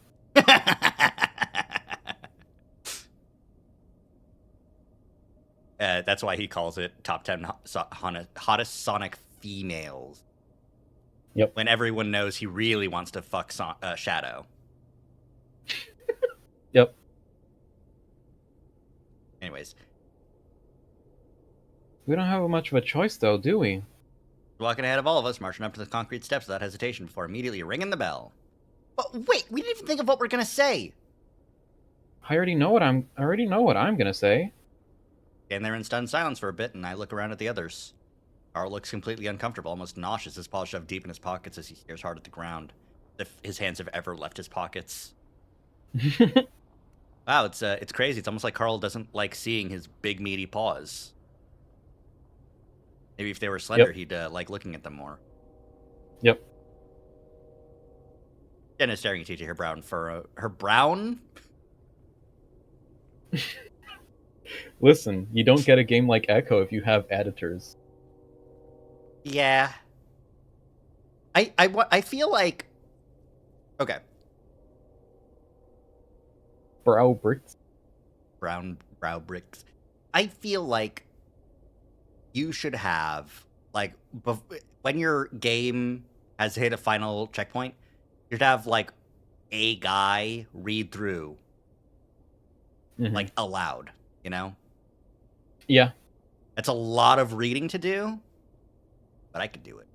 You pay me. Yep. I could do that. You are actively doing it. Yeah, and that's why I'm noticing that it's her brown furrowed. Which does, she clenched her ass. I fucking hate you. I'm trying as hard as I can. I'm sorry, but come on. Clearly worried. Julian just stands there as if the situation doesn't bother him at all. Julian just stands there as if he's a cardboard cutout that was added. The door finally opens, revealing a young red panda, not much older than ourselves. He blinks at us, then fixes a smile on his face. Hello. Can I help you? I see TJ's ears flatten down for a moment, his originally tough resolve clearly faltering. Uh, hello? The red panda stares down at TJ for a moment, waiting expectantly. I don't recognize him, and I'm sure I would have seen him around town if he'd moved in after Sydney's parents moved out. Must have been sometime recently, a few years ago. I decide then that I should step in to let TJ try and gather his wits. Hi, I'm Chase, this is TJ, and Carl, Jenna, and Julian. I point to everyone, feeling my cheeks grow hot. Hi, everyone. I'm Inji.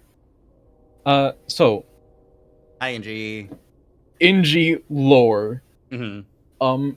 Inji is some fucking guy who did contribute quite a bit to the Echo Project Patreon, Mm-hmm. but is largely included in the game because he set up the unofficial Echo Project Discord server that wound up getting adopted as the official Echo Project Discord server by the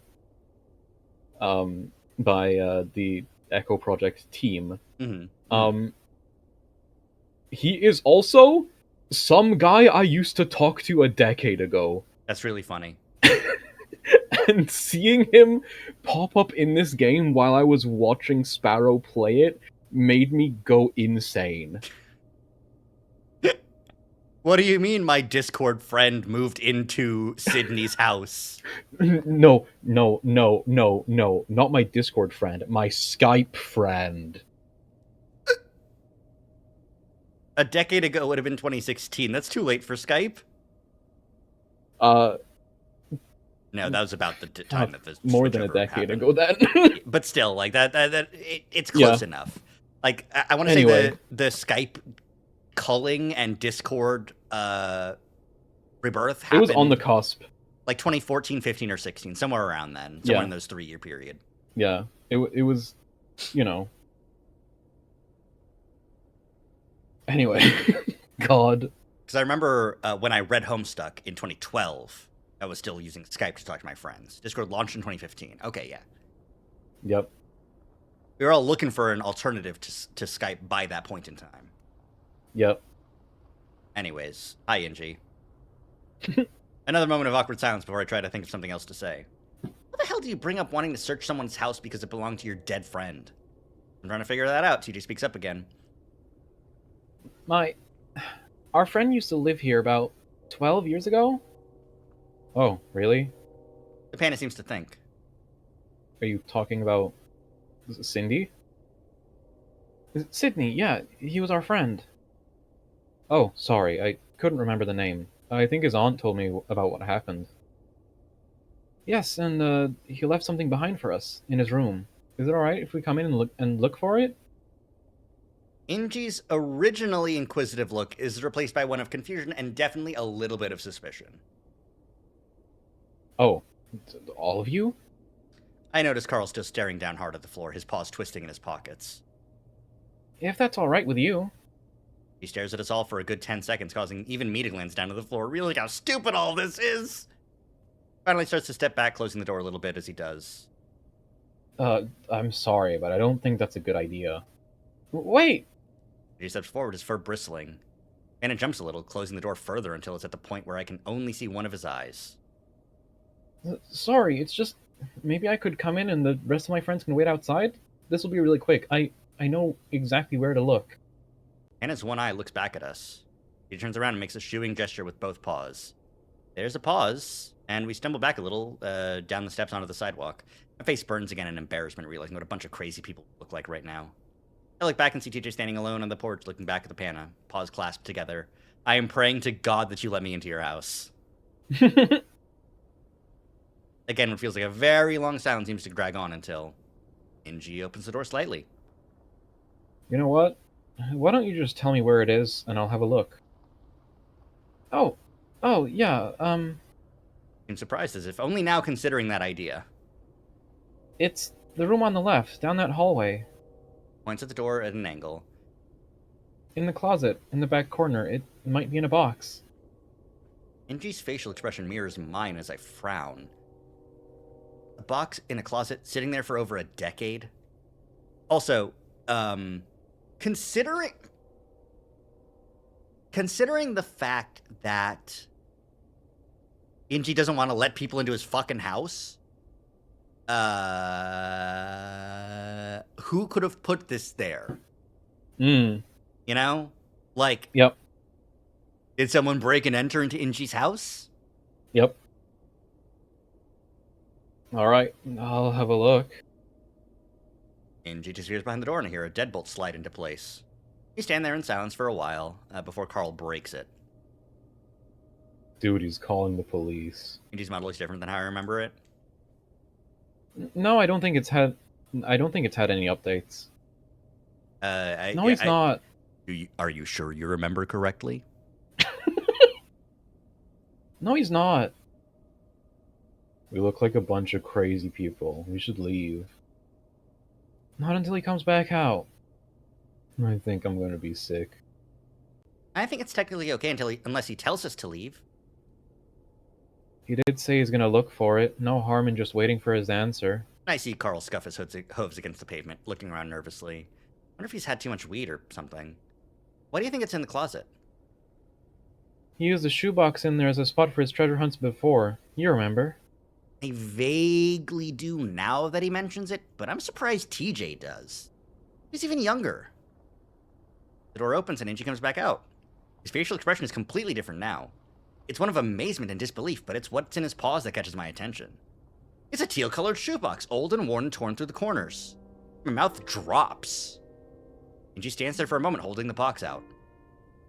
Is this it? It's not mine, and there's a piece of paper inside. Inji's paws shake as he reaches out to take the box, lifting the lid to look inside.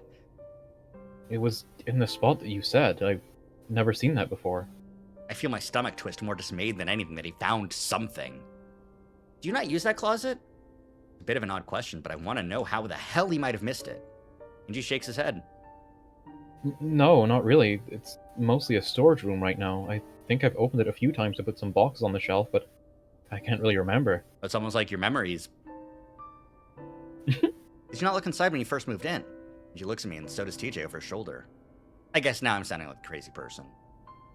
Well, I can't really remember. It was a couple years ago. I had family help me move them in, so maybe they just thought it was mine if they saw it. I want to ask more, but I bite my lip, not wanting to seem as frustrated and suspicious as I am. It's definitely something I could have missed. I've found a few things in the crawl space from the last family. Who lived here before you, if you don't mind me asking? Inji leans against the doorway, his arms folded, looking a lot more relaxed now. It was the family you're talking about, I think. The Bronsons?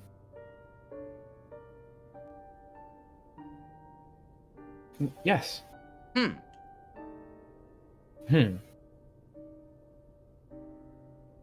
Carl did say that someone else moved in here, but didn't Chase just say that they moved out immediately after what happened? Yeah. But this only happened a couple years ago, like 3 years ago. Mm-hmm.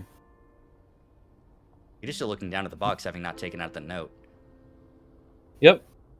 The woman who lived here moved Okay. out right after what happened, but then her sister moved in. There we go. All right. She told me about what happened when I bought the place. He looks down at the box that TJ's still holding. Do you know what he left you? How did you know to find it? It's an old scavenger hunt that we found. It told us to come here. Like something you left behind? Yeah. Well, I'm sorry about what happened to your friend. You must have been children at the time? No one says anything, so I nod for him. I'm sorry. I'm also sorry for being so suspicious when you guys showed up. I thought I caught someone trying to break in a few days back. Oh my god. Can't be too careful. Don't worry about it. That's completely understandable. He nods and shifts around. I don't want to pry, but what does it say? I didn't read it since I don't want to intrude or anything. Right, that's you. I'm stupid. I'll continue to be stupid. TJ lifts the lid again, then reaches in to pull out the piece of paper. It's identical to the others that we've seen. Takes the box from the link so he can use both paws to unfold the note. Then he starts reading. I hope that you're all having fun. Soon you'll know what Chase has done. Figure it out. It's a piece of cake. If you can't, look by Carl's drawing at the lake. It goes quiet for a while. The only sound is the wind rustling through the trees. Then you hear a gagging sound and look back just in time to see Carl hurling into some bushes. TJ is That's strangely fucked. calm. Yeah? That's fucked. It's fucked because you know? Yeah. I don't know. It is fucked for the message to still be, then you'll know what Chase has done. TJ is strangely calm as we sit in the motel room. It's been about half an hour since we found the last note. Carl lost his lunch in the bushes. Julian drove him back home, and we had to put the scavenger hunt on hold. TJ wants us all to be there for it. And it's still with us, and I keep wondering when the hell he's gonna go home! You're not worried about the fact that you're gonna get outed as a murderer? You're an idiot if you don't think that's where this is going. Even if you don't remember doing it, like, I would still be worried to hell and back. My glands would not stop excreting musk. Yep. Sorry. Really funny way to put it. I had to. Fuck off, Arcade. Go back to the Lucky 38. Hey, Arcade, why don't you die at the Battle of the Dam? So true. Don't you have a Hoover Dam to defend? So true. Just joined our little group today, and TJ acts like he needs to be part of this for some fucking reason. Barely even knew Sydney. Doesn't really matter. This whole thing is so ridiculous. It's so obvious that Sydney had nothing to do with this scavenger hunt. Someone's planning these damn notes, and they have it out for me. I sit with my back against the headboard of the bed, staring at my legs as TJ tries to defend this whole thing. If it's really bothering you, Chase, then you don't have to come. I bristle a bit. You're insisting everyone else go. Why not me? I force myself not to look over at Julian. I do want you to come, but you're so angry. I've never seen you like this. Yeah, well... You didn't know you liked this comedian, but he's a loser, and let's be real, Jenna Veronica's cooler. Who's the robot? Which one? The Fallout New Vegas robot companion. Yes Man? No, the security bot. Eddie. Yeah, that's the one. Right. I'm a fucking poser. I've not played any Fallout game to completion. That's fair, neither have I. Everything I know just comes from Fallout Equestria. And I have to be very careful always when I'm talking to Fallout fans to not use the horse words.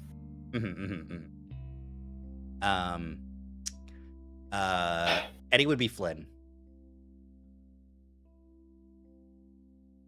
Is my hard read.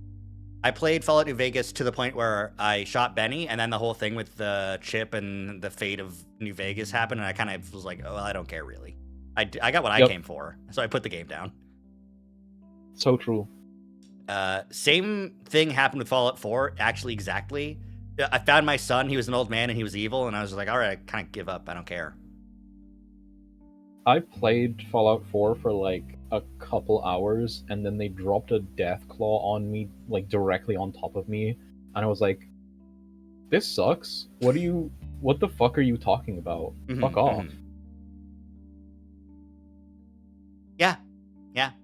I like Valentine, he's funny. Anyways. Oh, we all have. Chase is just acting like his old self now. Jenna sits in the corner on her laptop as usual, smirking. Wow! It pisses me the fuck off. Listen, whoever's writing these has it out for me. Look at what the last one said. Sydney wrote them, and he always kind of teased you. It's just like him. I go quiet, looking away with a glare. What do you think the clues are implying about you, Chase? I think for a moment, but it's hard with all the anger that keeps threatening to bubble to the surface. I don't know. I just don't like the sound of it. And honestly, I try to think of the right way to word what I'm going to say. If you respect me, you'd see that and stop this stupid hunt. What? I don't like the sound of it, and honestly, if you respect me, you'd see that. You don't like the sound of it. Goes quiet for a moment, and then Julian stands up. Hey, I'm gonna head out. Let me know what you guys decide to do tomorrow. I've got the whole day off. Oh, okay, man. Thanks so much for coming with us. He gives the stag a side hug, and I try to keep myself from bristling. Once Julian leaves out the door, TJ sits on the foot of the bed looking at me. I completely respect you, Chase, but I really think these are from Sydney. He's just teasing you. I don't say anything, choosing to look at the wall, feeling more unnerved by my own emotions than anything else. I don't feel like myself at all. I know I asked you this morning, but if you think that this is someone else's doing, who could it be? And it crosses her arms, looking at me earnestly. I sit there quietly for a moment, debating on whether or not I should tell them. I decide I have to, since neither of the others seem to see it. I think it's Flynn. What? I think it's Flynn and Carl. They're doing this whole thing. You can't be serious. Who else? Carl's the one that found the first note. I think Flynn gave it to him. Looks on Jenna and TJ's faces makes me look away again. You going crazy? Chase, that's... Crazy, I know, but you saw how Carl was acting today, how nervous he was. He even threw up. Carl does that sometimes. Ugh. I slide my legs off the bed and let them hang over the side, fully facing the wall now. I know how Flynn was back at the river, but even he wouldn't do that. I look back at TJ with a glare. What about those texts he's sending you? What? TJ's paws flies to his pocket, a shocked look on his face. Jenna looks between us. What? Flynn sent TJ a text swearing at him. I think he's been messaging you this whole time. Quiet, just staring at me. TJ, is that true? He stares at the floor for a moment before finally looking up, his voice oddly calm. Yeah, well, he's angry. Of course he would be, but he has no reason to be riding this scavenger hunt. Flynn would never do that. You sure about that? He glares back at me, and now I can tell I've made him angry. Yes. Why would he do it in the first place? I don't have to think hard on that one. To hurt TJ, to ruin our friendship by making up lies about me, to just be a complete dick. Take your pick! That's absolutely ridiculous. I don't say anything, choosing to glare at the wall. Jenna looks between us again and shakes her head. Alright, that's enough of this. Neither of you are acting like yourselves, so I think it's best we head to bed, alright? Whatever. I slide into the bed on my side, still staring at the wall, listening as TJ gets up and goes to the bathroom. Jenna goes on typing on her computer. I lay there quietly, deciding that I'm going to have to do something to stop this. Oh, yeah? Mm-hmm. Sneaking out of the motel room is probably the hardest part. I know that if they catch me at any point, it's over. At about 3 a.m., I slide out of the bed, listening to TJ's snores and watching Jenna's unmoving form curled up on the bed in front of me. Quietly, I dig around in my bag for my keys and slip out the door into the night. I grit my teeth as my car starts up, imagining TJ or Jenna pulling back the curtains and seeing me sitting in the car. That excuses I'm sick, I had to drive to the emergency room, or even that I just couldn't sleep and wanted to get a snack somewhere. They're all suspicious, but should be enough to cover my ass if things go south. Jenna's live blogging, so you won't believe what this crazy-ass otter former BFF of mine did. Jenna's writing RPF. Yep. Jenna's writing yaoi RPF of her friends. She's mad because she has to change it from wholesome yaoi to toxic yaoi. Yep. I drive along the quiet road, my surroundings almost black since the moon is set. It takes me a moment to find the side road that will take me to the store. As I do, I see one lonely orange light glaring in the middle of the parking lot. I park away from it at the edge of the lot. It's dark here. I sit in the car for a while, wondering what I'm doing, wondering what the fuck I'm going to do. Something drives me, feeling that if I don't do this, then the rest of my life is going to... I can't let that happen. I can't let that happen. I can't let that happen. I open the door and quickly get out. Pull out my phone and turn on the light, finding the small dirt trail that leads out into the inky blackness. The air is cool. I can smell the lake. Pretty soon I can hear it too, the soft, desolate sounds of the waves running against the thin strip of shore. Peaceful, but at the same time it terrifies me. For a moment, I feel like the lake is one giant, living thing. It dwarfs me with its presence. A giant, all-knowing thing. It knows I'm here. I shudder and force myself to continue. I find the shoreline and the dry sand shifts under my feet as I take a right and follow the shore. I try to ignore the sounds of the lake, the feeling that it's watching me, beckoning me towards it. Finally, I come across the boulder that I'm looking for. Like Carl used to carve his drawings into. Of course it would be something Carl used. That piece of shit. I kneel down beside it, moving the light of my phone around until I find the drawings. I look at the super wolf etched into the rock, glaring. Glint of light above it. Let the phone light up to see what it is. I gasp. I can't help a ragged scream escaping from my throat. A tarantula sits there staring back at me, its cluster of eyes shining back in the darkness. I stumble back in the sand and fall, sitting down hard and causing my teeth to clack together. I scramble back up. I look around for a rock and quickly find one. When I turn back around and lift the light, the spider is gone. I look around for a while in case it just moved around, maybe on the ground closer to me. I don't see anything though. I throw the rock at the lake, cursing the damn thing. Then I kneel down and look at the spot between the rocky ground and the boulder. A few moments, and I get real close, looking deeper into the crevice, and then a glint of what looks like metal. I start to dig, first with my bare hands, then with the help of a flat rock lying nearby. I'm sweating and gasping by the time I pull the thing free, like an old lunchbox. I shine a light on it and can barely make out what looks like a cartoon dragon. I open it and pull out the note. I read it. In a fit of rage, I tear the stupid thing in half, throwing it on the ground. You fucker! I hiss it out through my teeth and pull out the piece of paper that I'd taken out of one of Jenna's notebooks, along with a pen. I write for a moment using the old lunchbox as a flat surface. When I'm done, I drop it into the box, then wedge the box into the crevice, covering it up with the loose dirt I'd moved. I pack it down, then stand back up. Twice, I pick up the shredded note and stuff it into my pocket. And I walk back up the shore and up the trail, ignoring what looks like the eye shine of tarantulas all around me. Maybe it's just the stars. I don't remember much. Drive back for the parking lot of the motel. Next thing I know, I'm standing next to the bed, glaring down at TJ, watching him.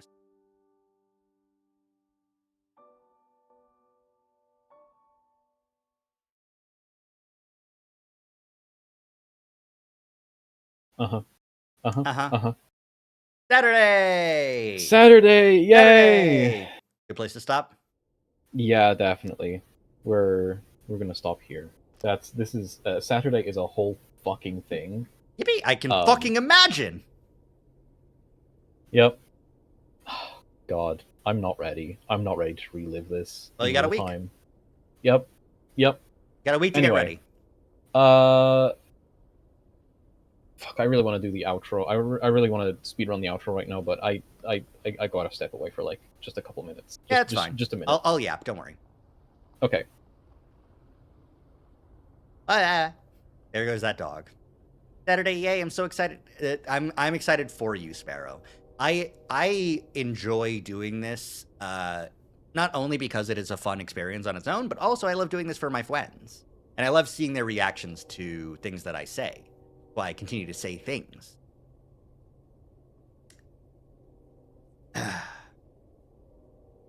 Ooh, I had a thought. I'll share it again when Amber gets back. But what if Sydney committed suicide because of Chase spilling the secret? What if Sydney did shoot his dad and Chase spilling the secret, in addition to the grief of actually doing that on accident, and then like treating him like a murderer, caused him to get so fucked in the head that he just swam out, held his breath until he couldn't anymore.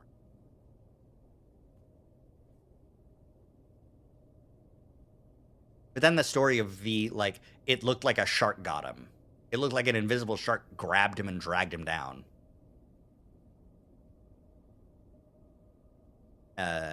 Could still just be Sydney trying to do something, like trying to make it look dramatic and like not a suicide. But hey, a possibility in my head.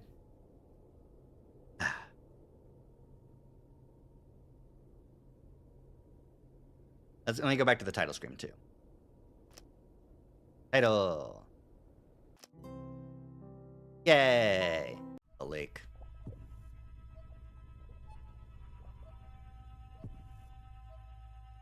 I don't think there's going to be as smooth of an ending as that. Probably not. It does still make a lot of sense for Chase to have done something more. But, you know. All right, I'm back. Welcome back. Well, hey, that's really funny. Mm-hmm. Hey, I don't like that. What? Hovering over the window causes silhouettes of Chase to appear. Oh, yeah. Copies are monochrome. Yep. Niles so sneetly. Sniles so sneetly. Anyway. Ugh. Okay. And then the envelope being a note. Yeah. Anyways, I was, if you heard, I was theorizing. I had another theory in my head. Mm-hmm. Sydney killed himself because he did accidentally shoot his dad, and because Chase spread the rumor that he did it on purpose, and the fact that he was even, that he was involved, and ostracized him even further than he already was. And it's Chase's fault, but also he's, dead. So, do you think this treasure hunt is like an extended suicide note? Yes. Fascinating. That's a possibility, but that's a really interesting read of it. it could also, but also like it could be if it's ghost Sydney, then it having post knowledge and still being like around to hold a grudge, Yeah. against the person that caused him to fall into such that despair. Yep. It really just depends on what the fuck Chase actually did, aside from spilling that secret, which we now know he did. Telling TJ and Carl, and maybe others, what his mom told him about maybe Sydney killed his dad on purpose. Mm-hmm. That the game was rigatoni from the start. Yeah, so true. So true, Basti. Yeah.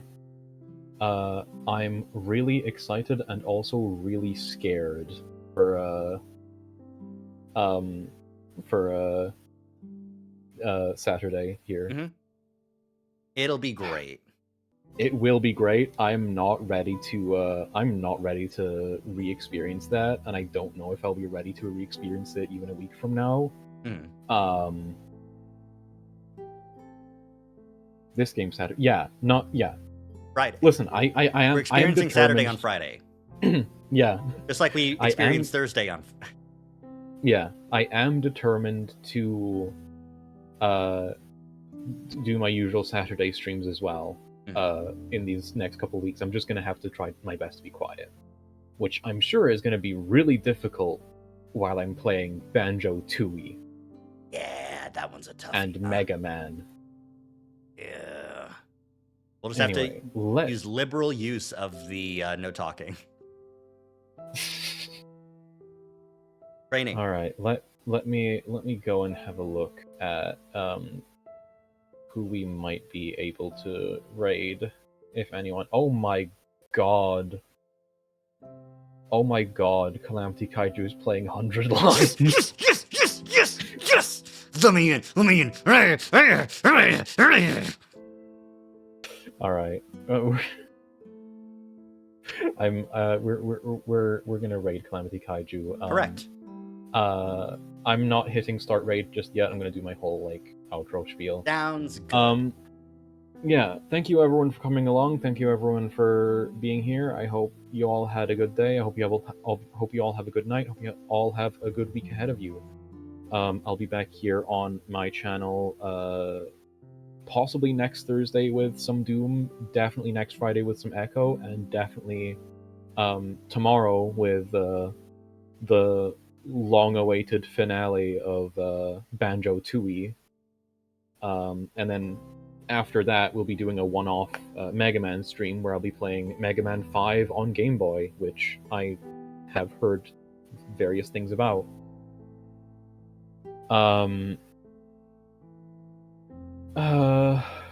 Yeah, if you want to keep up with me outside of my streams, you can follow me on Tumblr and Blue Sky at Emberion. You can check out my personal website at emberion.neocities.org, and if you want to see all the VODs from my previous streams, subscribe to me on YouTube at Emberion.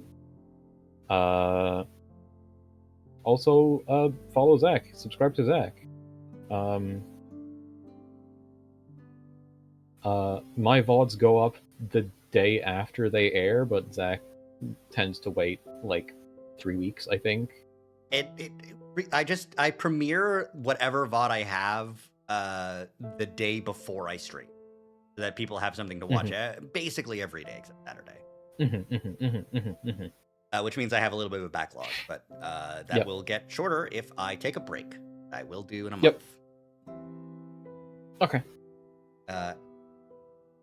My outro. Yeah. I want to make sure that I'm not interrupting. Okay. Thank you all so much for coming by and hanging out with us while we continue to go through Echo. Monday, I'll be playing more Tomodachi Life.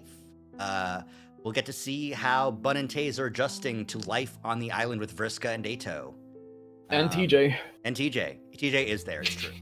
I need to tune into that stream so I can see the continued adventures of TJ. TJ in, like, the least compatible world for him.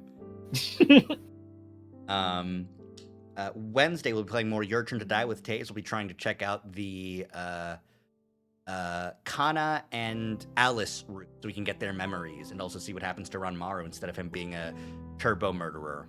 It'll be great. And then more Echo next week. It'll be great. Yep. Next week, Echo will probably be wrapping up TJ's route. Yippee! Depending on how we get through it. I believe. The thing is, I don't think there's enough material remaining in TJ's route for 2 streams. Mm-hmm. Might be a short stream. Might switch over to Tomodachi Life as a post stream. Oh, that would definitely work, actually. I mean, if we are able to emotionally recover enough to switch to 100 line. Switch to Tomodachi Life. Sorry, I'm looking at 100 line right now. Yeah, no, that's fair. Anyway, I beat the final tear-jerking route in 100 line and then had to switch to Tomodachi Life. I can do it. So true. Anyways, thank you again for watching. Well, go say hi to Calamity Kaiju. They are on Slasher Route. Great. All right, I'm gonna hit start raid. Yeah. All right. Cool. Awesome. Yeah, thank you all for coming along. Thank you all for being here. Thank you all for supporting me over the past, basically 5 years. Remember that, it's gonna be like 6 years. Yeah, remember that, I have, an event going on right now where, people can make, ROM hacks, and submit them, and I'll showcase them on stream, during my big 5th anniversary stream, in late June. So if you're making something, make sure to get it in by the first week of June. I think I'll set up a Google Forms submission form for that. Anyway, yeah.